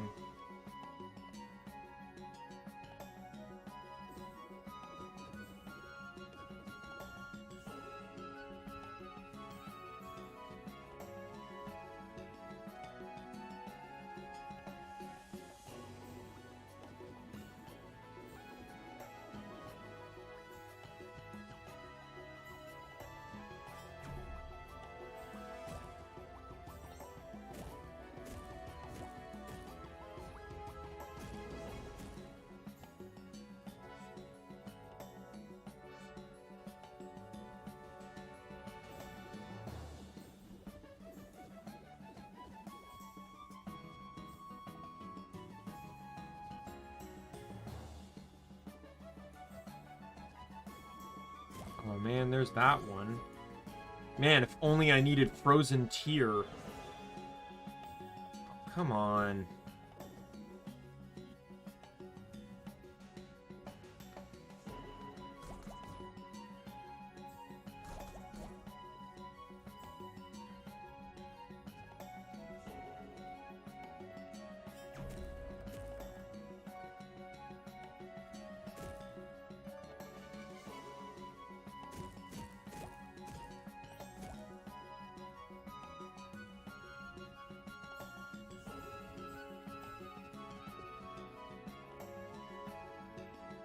Let me check the northern part.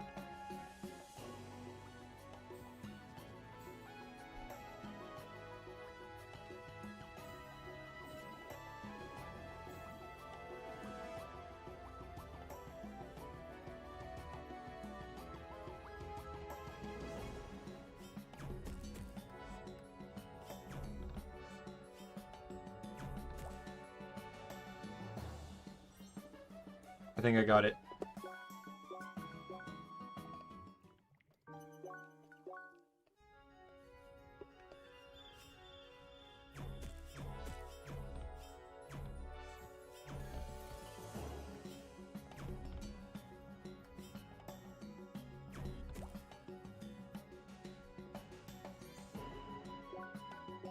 Found it.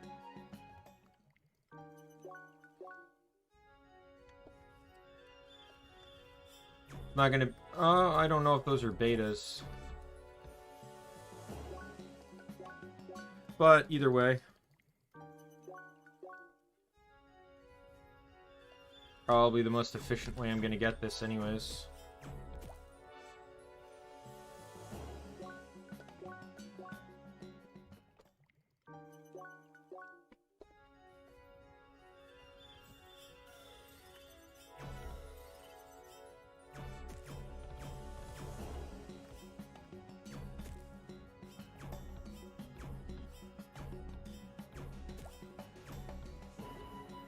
Another winter thorn.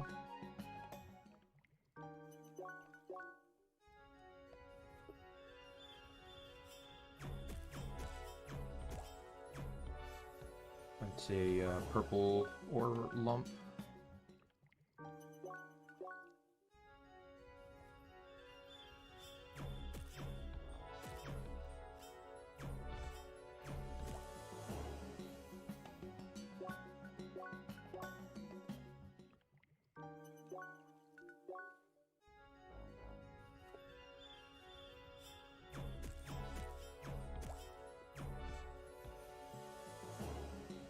Oh, whoops.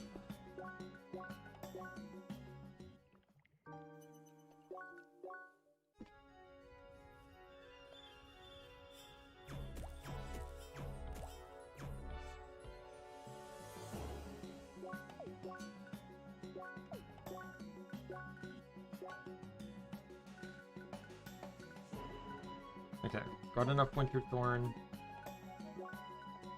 Now I just need to go to Gaia's Garden. Now, let's see if I can, gotta go to all the maps, but the honey hive, or the hive spots, and see which one's the easiest to save load. To save or to load farm.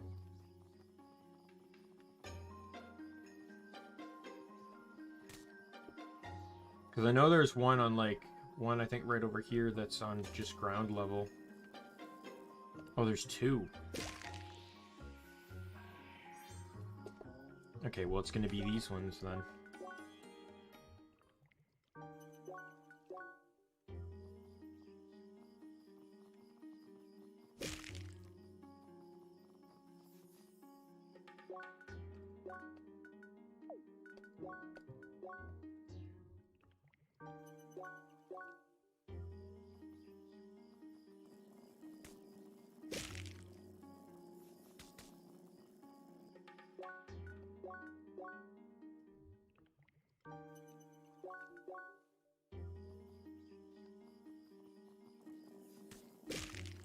Wow, come on, game, really?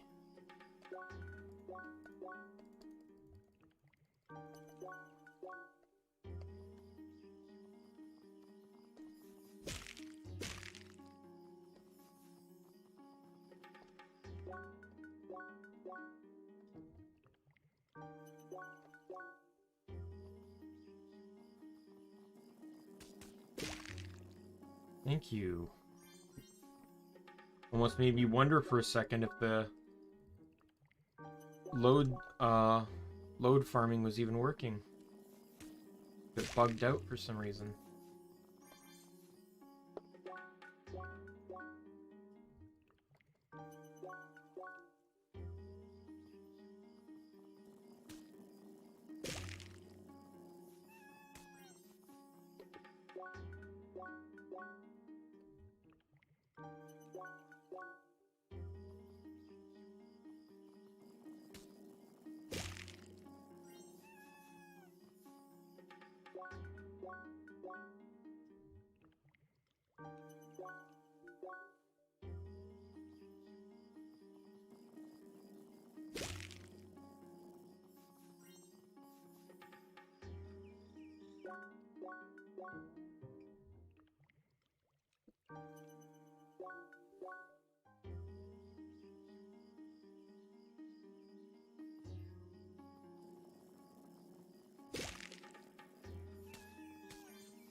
I forget how many of these I need, but I only needed like, I need 6 in total, I think.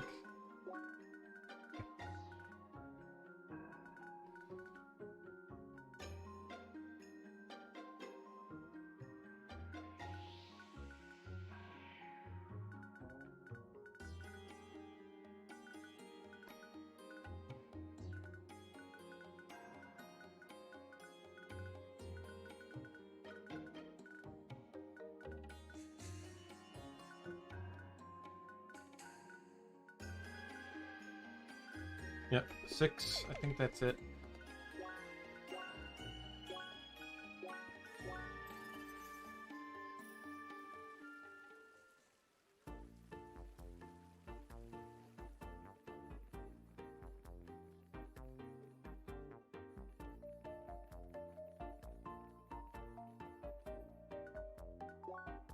Oh, ripe apples, too.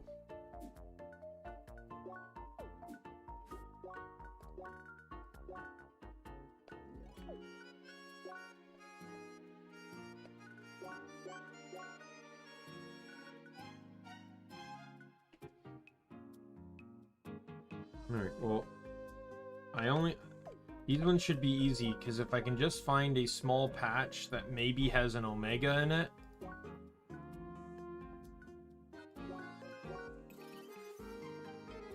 near an entrance, I can just load farm them.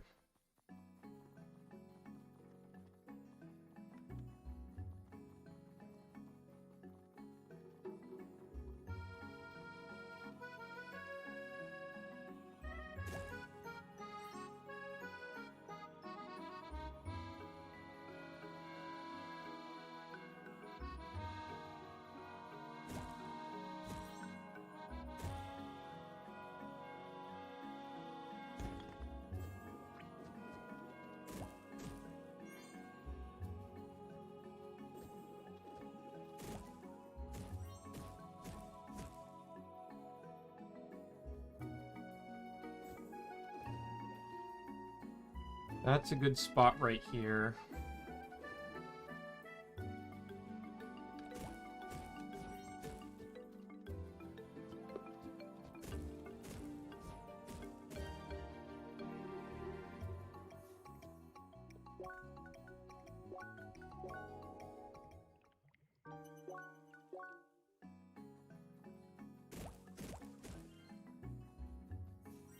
Gonna get a lot of parched leaves too.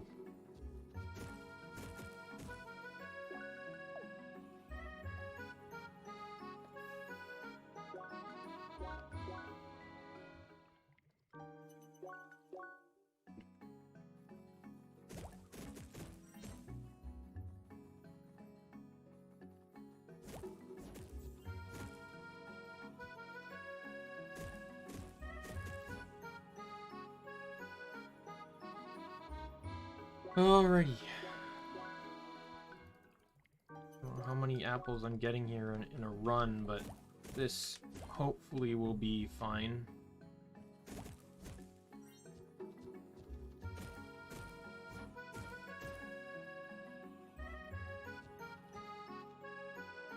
In all honesty, if I can't find a weapon better than the Warkeeper that I have, I might just keep the Warkeeper.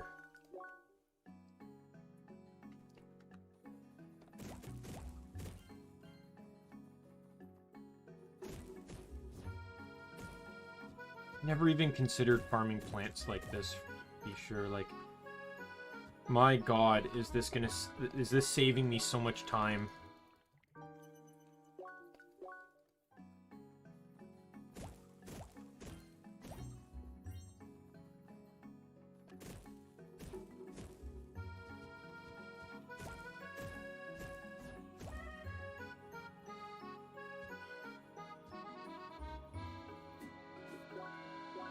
Yeah, I definitely plan to get both the infinity bag and the chest or plate of chests or whatever it is. Plan to get both of those because the chest one will be useful for farming, so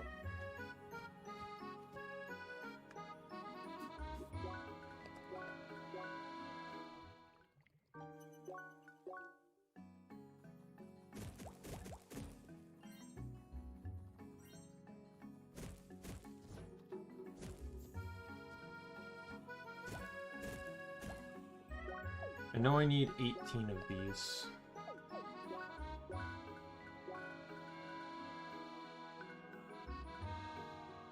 I need one more.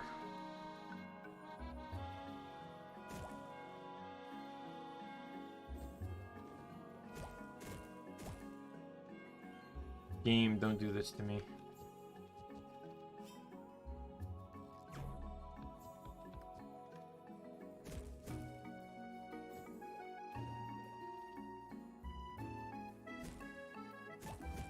There we go. Back to the square. Or not the square, sorry. This is absolutely not the square.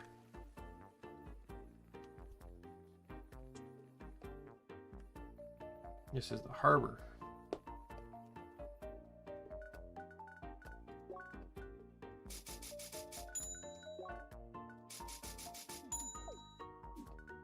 Alright. No, I believe that gets me enough to,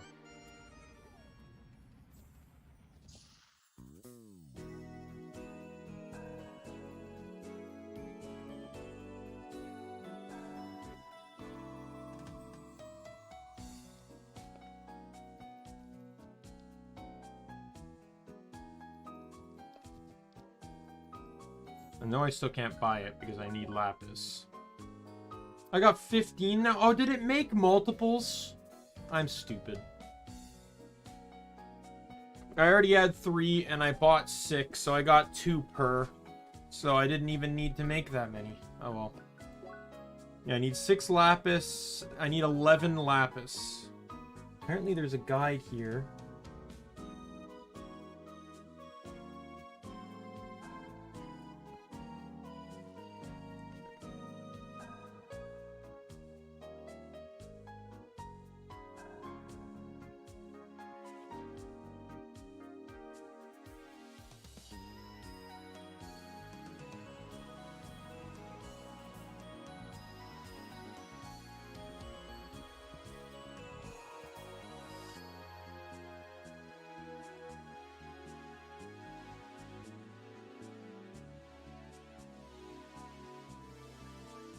Lapis is dropped in Sapphire's Ridge by pretty much all the enemies in the region.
All right.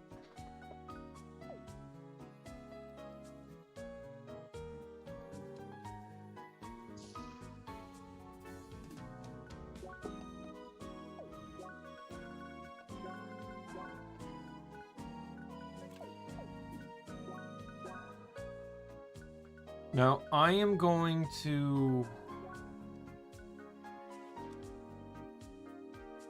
Apparently there's chests I'm missing here.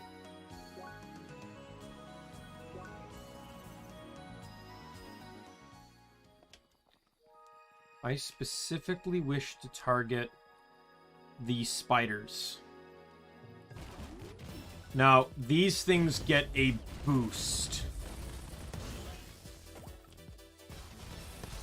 I said that they match your level. I don't think that's completely true, because these things go to 65.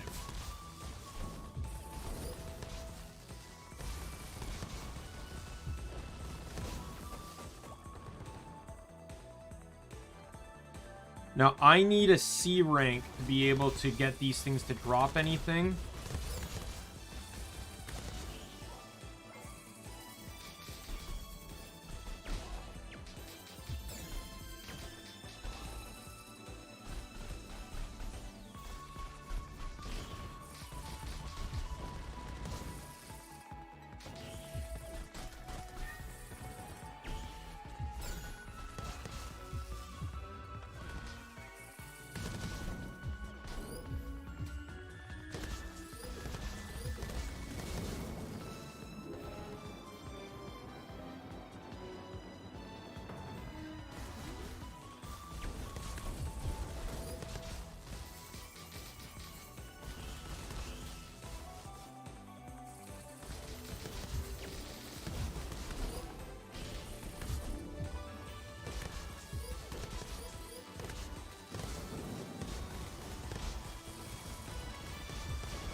I know they resist it, but it'll still get me health back.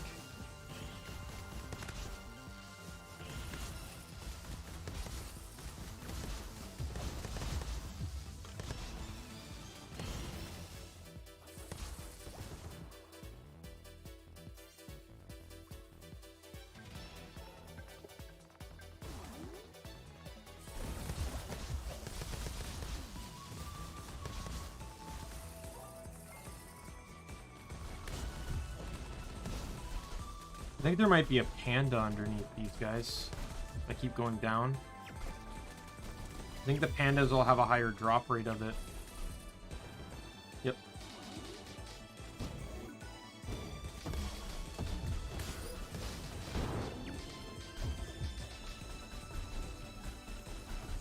What are they weak to?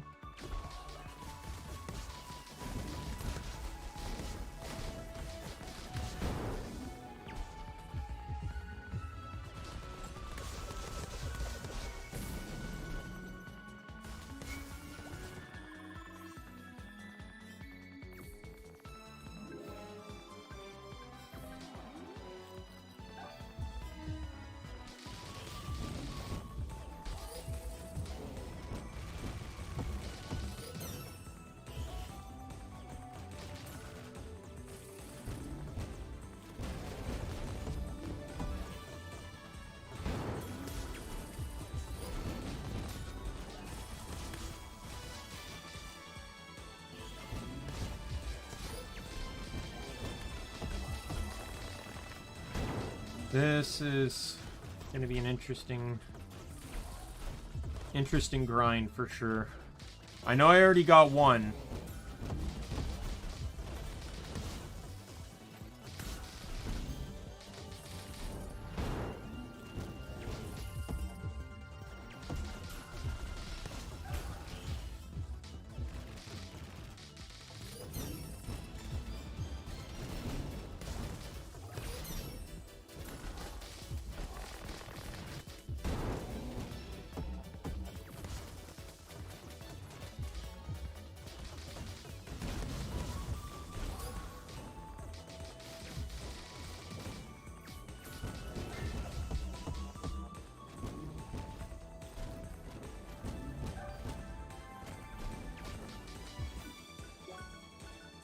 Okay, I need a cross sandwich.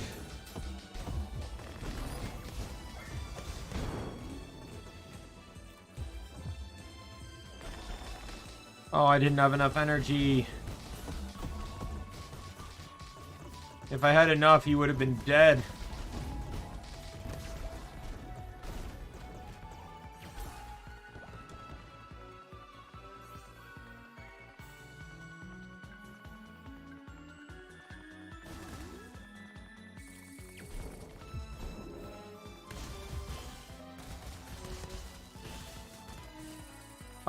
These guys die, I'm in S rank.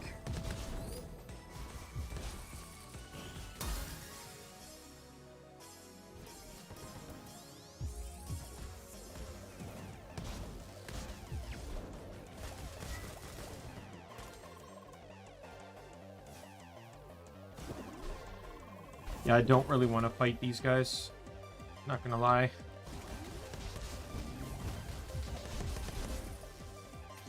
You know, as much as I enjoyed fighting the pandas, not gonna bother with it. Oh, there's an overload.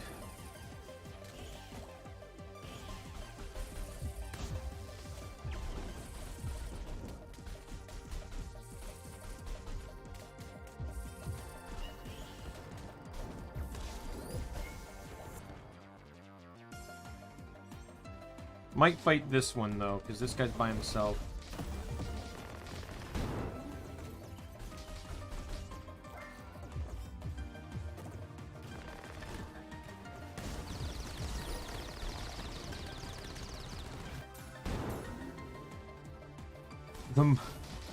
That was such an overbearing attack that it broke him right after he got broken.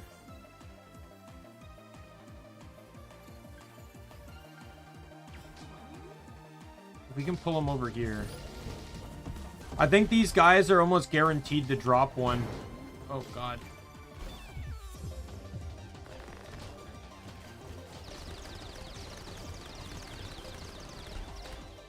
Broke him again.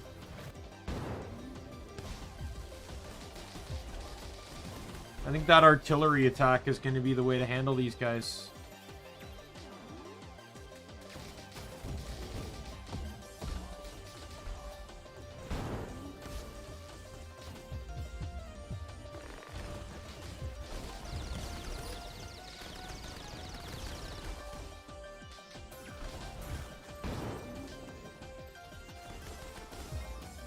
Oh, there's another overload.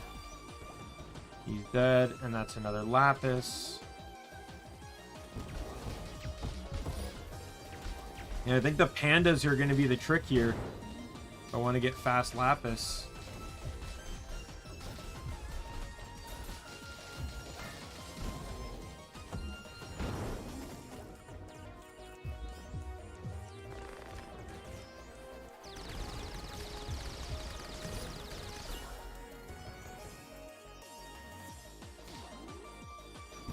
I don't even think that guy dropped anything.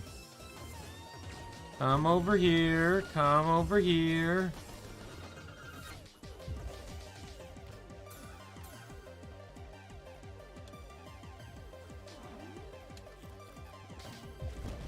I just want him away from his friend. That's all I want.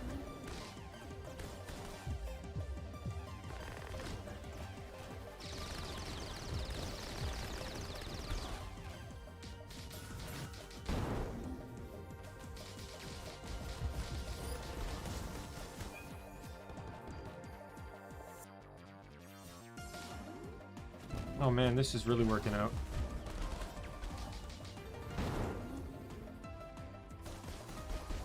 Not gonna lie, I don't think I've ever killed this many pandas before in my life. And there's another overload. Our tank is dead. What good is that?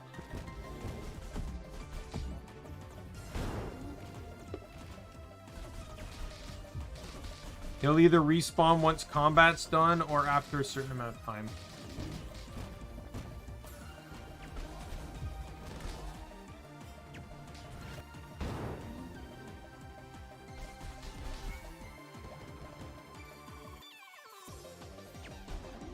And your tank returns, and it's already over.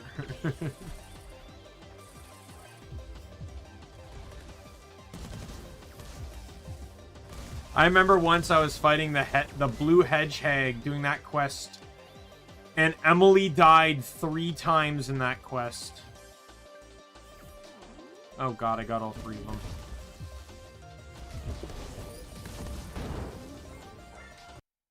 Whoops. Sorry, clicked out of the game.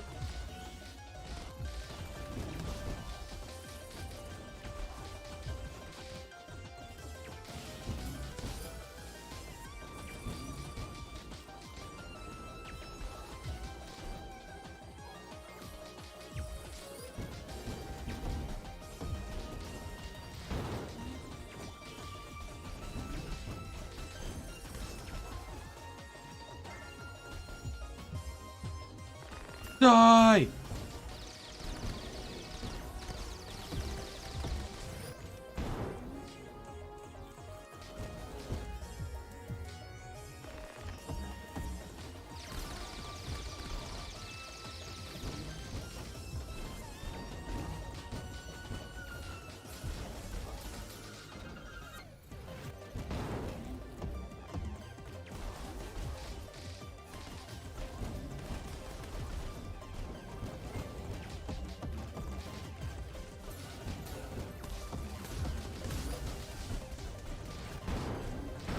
Oh, god damn it.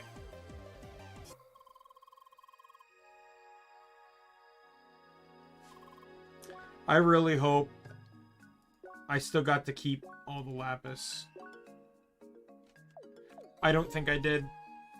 Crap! Fuck. I'm actually kind of really upset about that. Oh, what the? How did I click that? That's interesting.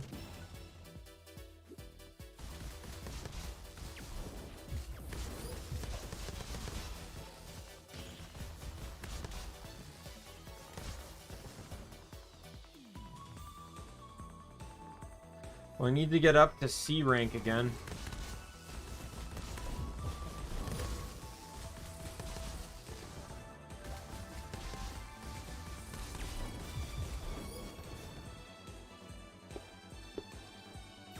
What I'm going to do is I'm going to fight these guys, drag the other guys over, kill them. Then I'm going to go back out and fight the pandas. And by the time I kill the pandas, these guys might respawn.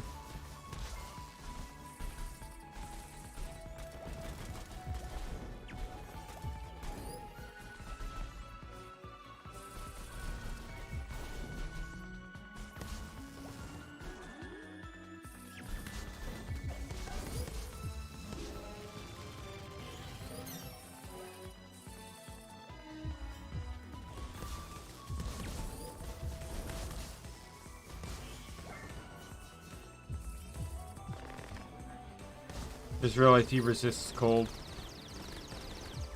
Oh well. He resists cold, he doesn't resist getting smacked in the face with a bunch of ice.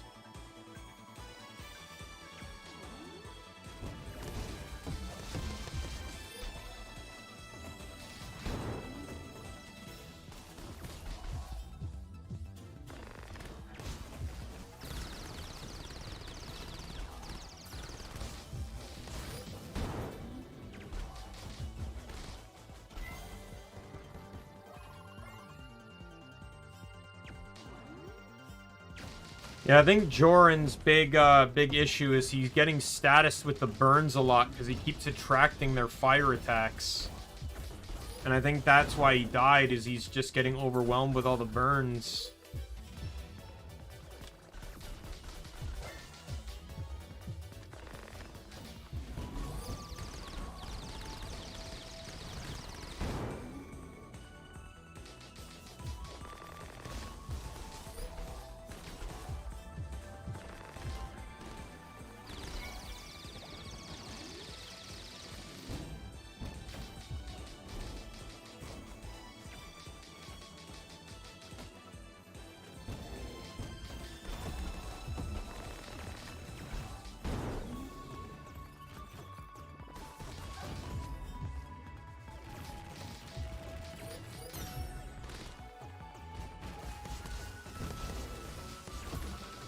Get away, get away. Oh, I was so close to an overload. Oh, and I died too, didn't I? That's a +1 on the death there. I'm actually really upset about that death, not gonna lie, because I don't know how much Lapis I potentially lost on that one.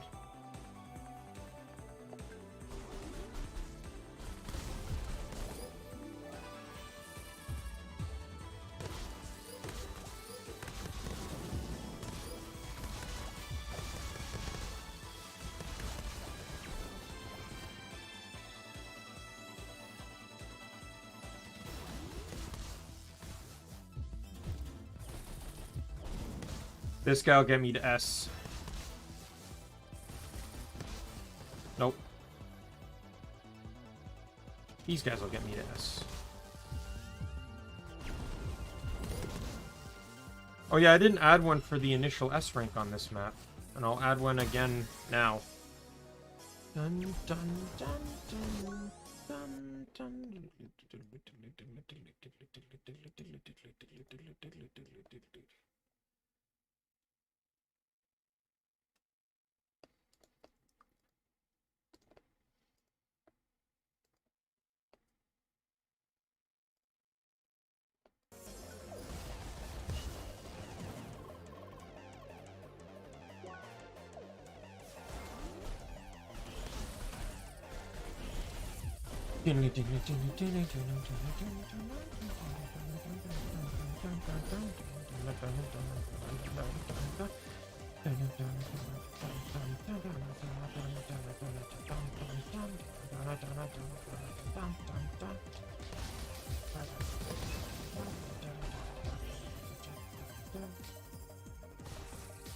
Oh, cold in the cobweb. Oh god, can I move slower, please?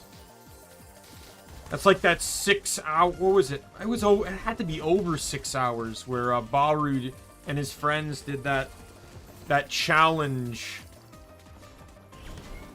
Oh my god, you'd have to be so insane to do that. So there's like a Lord of the Rings Easter egg in Borderlands 2. You can only do it in New Game Plus modes. You can't do it in the regular playthrough. And if you go to Claptrap's place, it'll spawn a ring. And you need to get that ring to the peak volcano in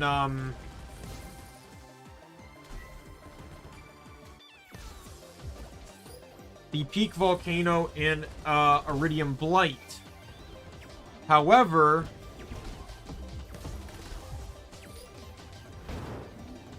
in Iridium, however, the side quest, this unmarked side quest is voided the moment you either enter a vehicle or fast travel. You have to walk the entire way. So you have to walk from Claptrap's place to Southern Shelf, to Three Horns Divide, to the other half of Three Horns Divide, to the Dust, to Iridium Blight. You have to walk that path 100%. Well, they decided to not only do that, but to equip the Bane and the Turtle Shield both at the same time, which both slow your movement. I think he uploaded it in parts, and the first part was like 6 hours. Oh, this is actually good, because I think I need the hover pads for something else. And these are the guys that drop it, so... Oh god, I pulled the other one in. Alright, mistakes were made. Let's rectify what we can.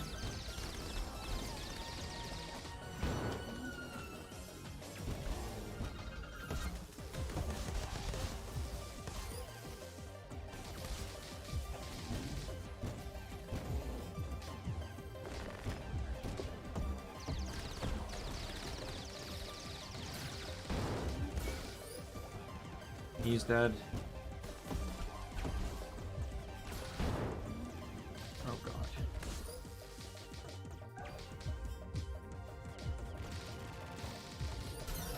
Give me back my health.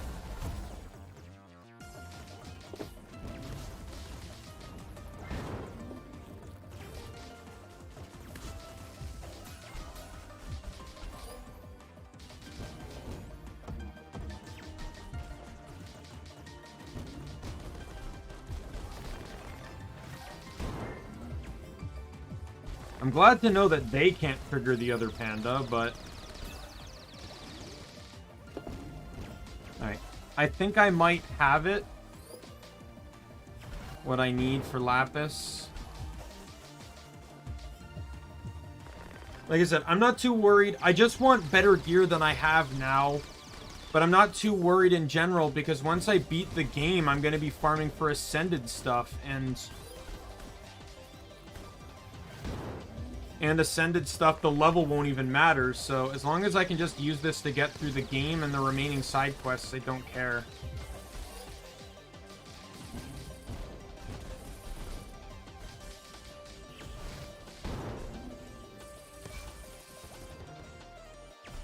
We'll kill these two, go through the map, and then end it there, just so it auto-saves.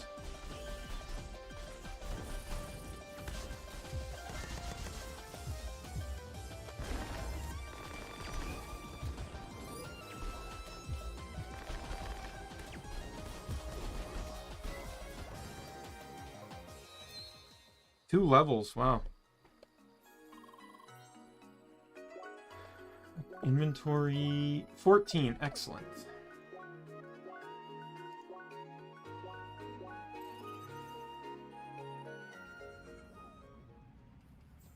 You know, I completely forgot I was grinding for better gear coming into this stream. It's been almost like a week since I played this game, so... Wrong person. Alright. So I'll buy that. I'm gonna have no money. How much money? I think I have like very, very little money.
They have burglar's rope? Burglar's...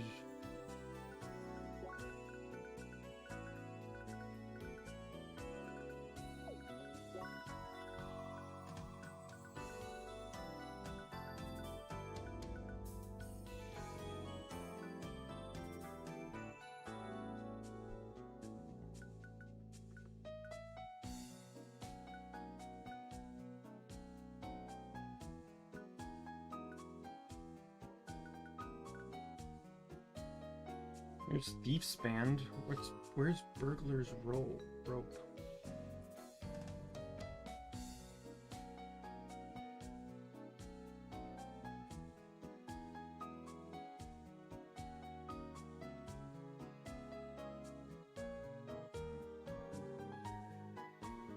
The Gold Chest in Sapphire's Ridge. So it's a chest I don't have yet. It's one of the 3 missing chests.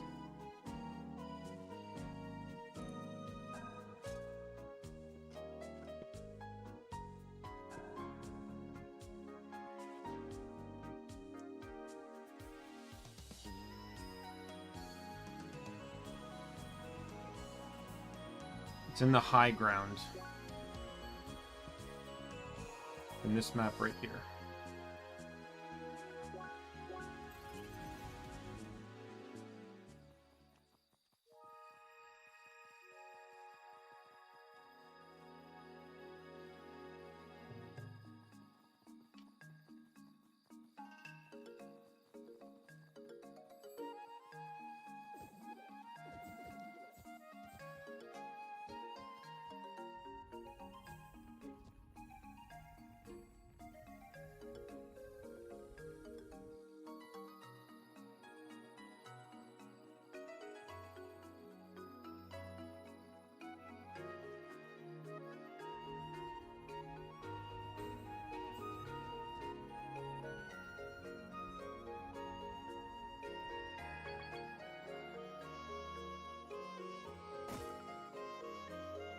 Probably this chest up here.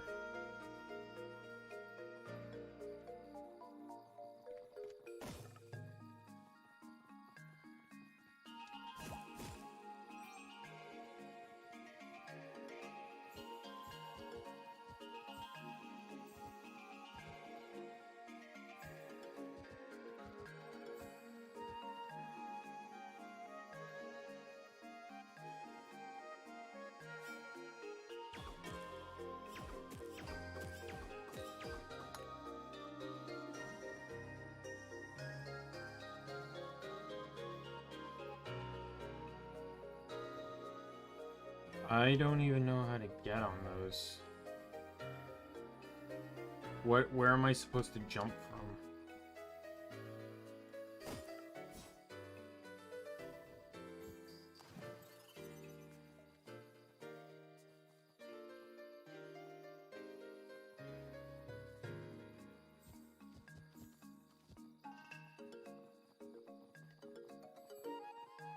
Oh, I'm not.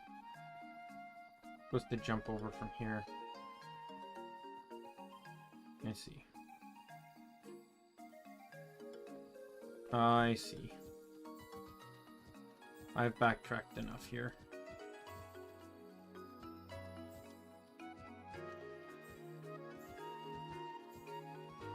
There's the silver chest.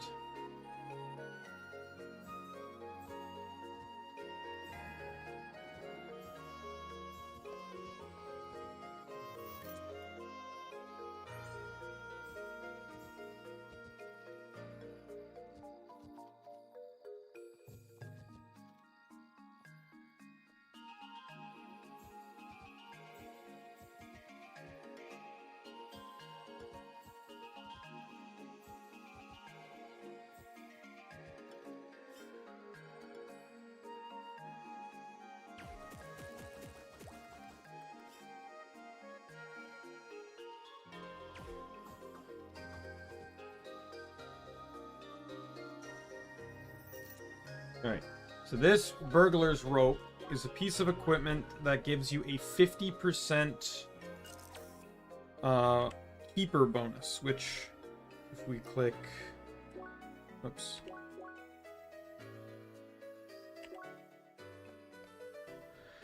We click X, increases the amount of money I get, and then apparently you just kind of run around and hit things.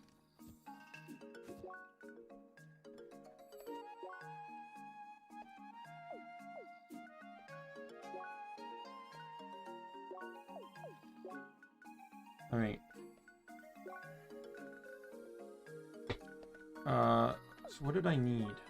I needed one more item.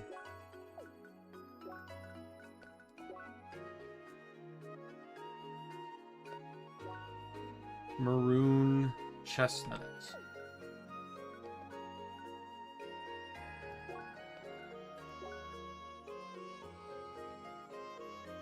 So you get it from the beta and omega green cactuses in the Maroon Valley. Alright, and I find an omega that I can load farm.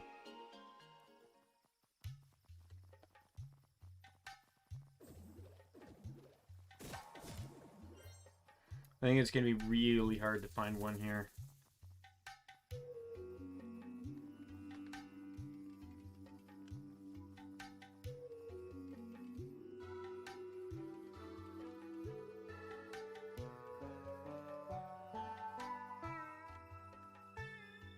That's my opinion, but I think it will be very, very difficult to find something to load farm.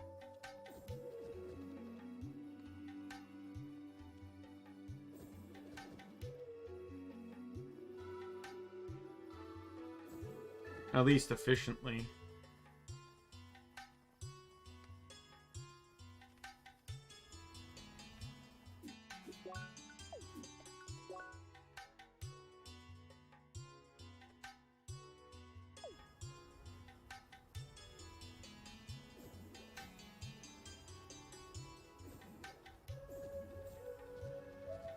Oh wait, there's one right there.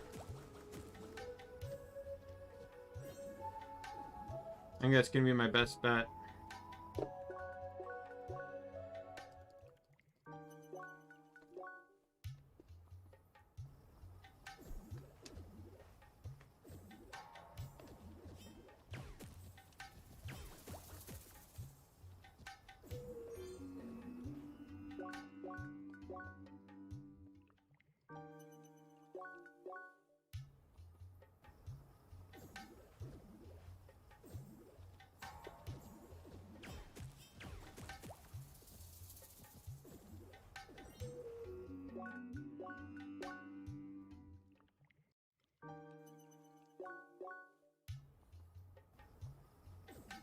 Alright, I didn't equip my chest piece, did I? My brand new infinity bag chest piece.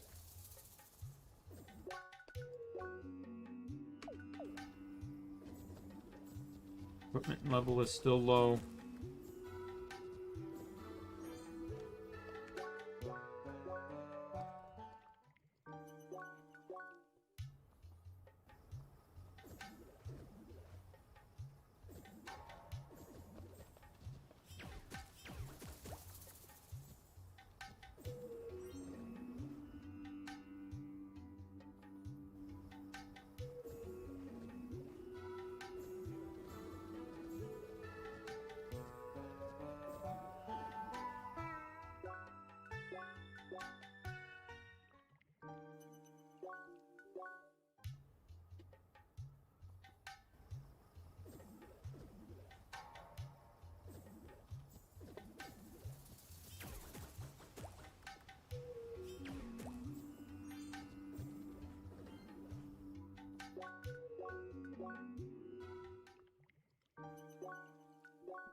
The Omegas are much easier to farm because there's a 45%... They're guaranteed to drop something, first things first, and it's a 45% chance to be what I want it to be. Like, that's almost a 50% chance.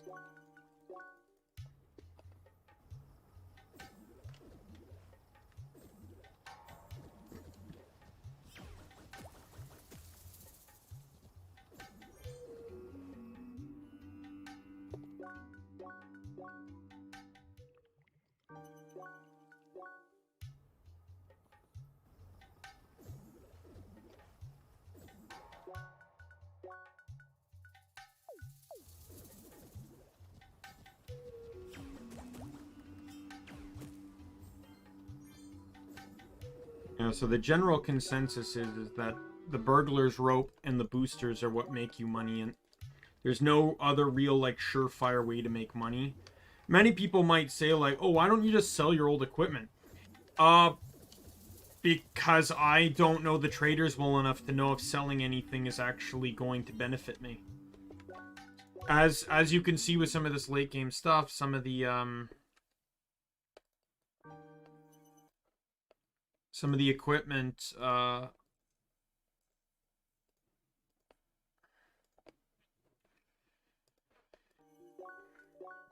requires old pieces of equipment.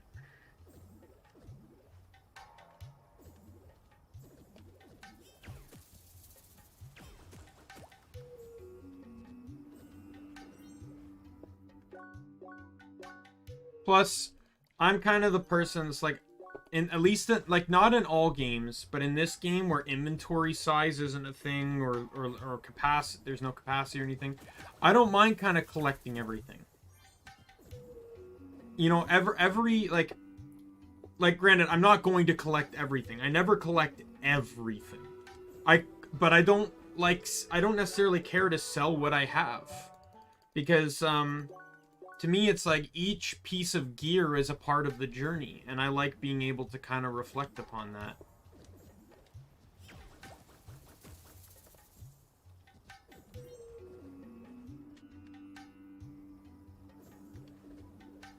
To me, you know, I think it would have been cool if they put in like a home system in this game, and you could store your equipment in that home, but when you mounted the piece of equipment, you know, and you would actually have a visual for it, and when it was done, you could like look at the full set, and it would give you like if it came in a set, you could look at it like give you a history of it. Like if you put the rookie set, which you're guaranteed to get because you get it in the tutorial, you know, it would give you a little blurb. You know, it's like it all, you know, something, you know, a small little token that says like, oh, it all started from this.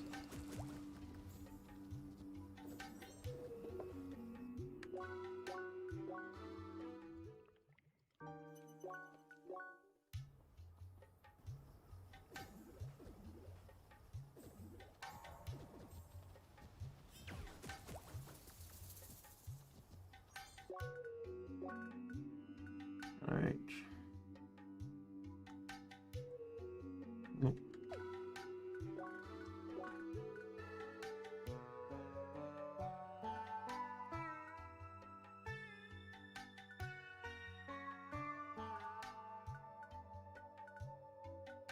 Got enough.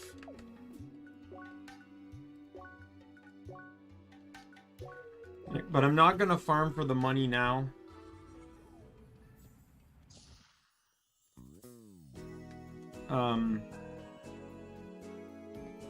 And I'm also, I think I said I was gonna run artillery boots. I decided against that. As much as I like the boost, I do want to try and have a little bit more defense.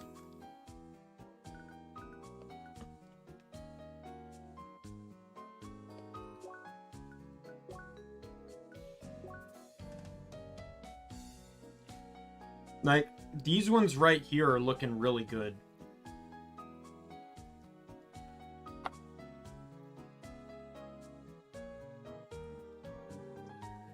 It doesn't really disrupt anything I'm going for. It gets my flash step out of the negative.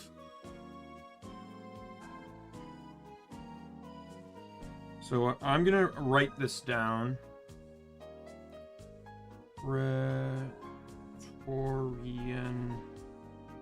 anchors. And then chest link. Plate of chest. And then I think I kind of decided that I'm just gonna keep the Warkeeper.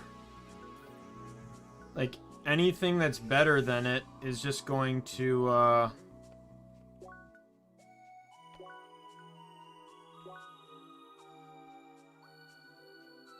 it's just gonna throw off another stat.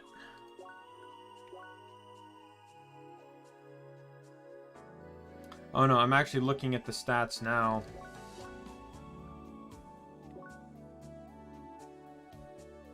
Mantis Whip. I might, you know what? I'm gonna add in Mantis Whip. It doesn't hurt to get it, even if I don't use it. I kind of want focus to stay above attack. And then headpiece. This isn't really the headpiece I want to use. But if I'm gonna run something, I think Furious Hothead is fine. Oh, Burglar's Rope also gives me no experience. So under that regard, I might as well just run might as well just run everything.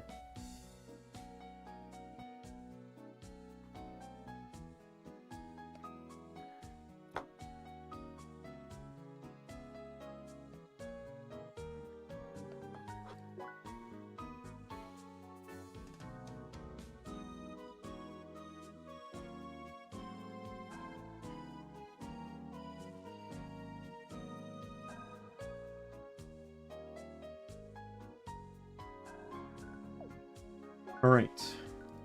With that said, saving the game. Turn the title, and we will head back to the chatting screen. Alright. So, wasn't really a long stream today. I did get a few things done. Got actually more done than I thought I was going to get done. Because I guess I was just following through my intentions of just grinding out every gemstone, and then I realized it's like, well, I'm not making everything. Why do I need to grind out everything? And then I also came to the conclusion of not going all glass cannon. If anyone actually recalls, going into the a lot of my previous anger problems in the past with this game probably actually came from, you know, going glass cannon. So yeah, so, you know, when I play the game, when I do the next, when I do New Game Plus, I can go more glass cannon. However, there are other utilities I might want to use. Focus will still be a primary trait because it also affects dash invincibility. But, you know, there's dash-based traits, you know, like Flash Step, which increases the invincibility frames of dash. There's a piece of equipment I can buy in that top floor, which gives me a permanent extra dash. And I think that might be on an ascended piece of equipment. So, you know, we'll see about that. You know, there's tons of options. Now, tomorrow, my stream has changed. It will be a Borderlands 2 stream again. I mentioned this at the beginning of the stream, but I'm going to mention it again now. We should be, I was debating the other day, if I streamed yesterday it was going to be different, but I think we're just going to go straight into Hammerlock's DLC. I don't know if we'll complete it, because it's probably about 3 or 4 hours if you do everything, etc. So maybe. We're starting at 6, so I think that it could be feasible to do. However, we will not start the Tina DLC, I can guarantee you that. And if we do start the Tina DLC, that DLC's a whole different ballpark. So much so that they actually released it as a separate game now, right? Like, I remember the Tina DLC was the first DLC I ever played through with a friend of mine. And he had never really played much Borderlands 2 at all. He just wanted to check out the DLCs. So, you know, I made us level 72 characters with the Gib editor and we played. And when another day came around and it's like, you know, we were talking about if we wanted to play a game together, do something quick. And I'm like, well, you know, and I convinced him to say, hey, let's just play the Torg DLC. And he's like, oh, I don't know, man. Like, do we have time to do that? Like, I'm like, we got plenty of time. We can get it done tonight. Right? I said, look, oh, I get it. You played the Tino DLC. This is going to be like a third of the length. Tino DLC is like, it actually like, it's the Dungeons and Dragons of a Borderlands DLC. If that, like, I know that's what it is, but it's like, it's going to be longer than you think it's going to be. Especially when you compare it to the other DLCs. There will be quests I'm probably going to ignore in the Hammerlock DLC. I know there's one specifically that requires you to kill rare game. So like each enemy in the each enemy type in the region, or most of them, has a very particular enemy that that spawns differently in a very rare circumstance. So like it's like albino skag, tailless scorpion, whatever it is.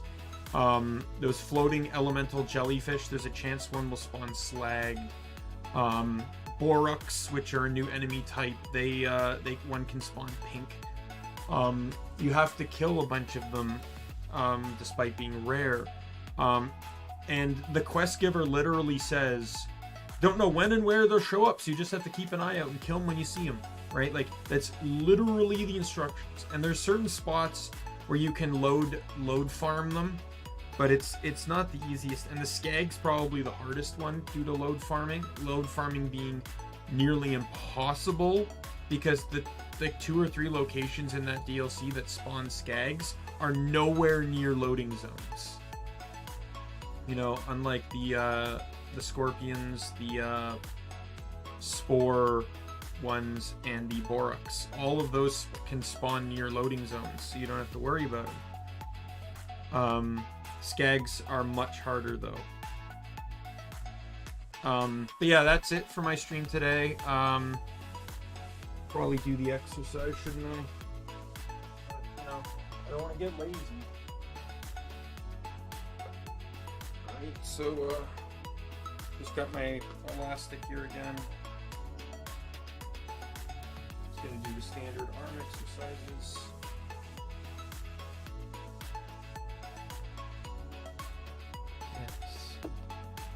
This up.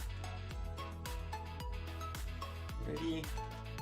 1, 2, 3, 4, 5, 6, 7, 8, 9, 10, 11, 12, 13, 14, 15, 16, 17, 18, 19. And for CrossCode, I'll probably still do some experience grinding, because I would like to, by the end of it, whatever my equipment level is going to be, I will grind to that level. That's what I'll decide on. Now, standing on the cord. 1, 2, 3, 4, 5, 6, 7, 8, 9, 10, 11, 12, 13, 14, 15, 16, 17, 18, 19. And there we go.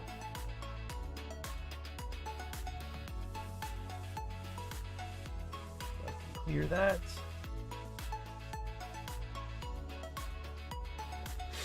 Alright, get rid of this. Alright, so thanks everyone for stopping in. Daimien Kamiya, Omni King, and I will see everyone later. Bye.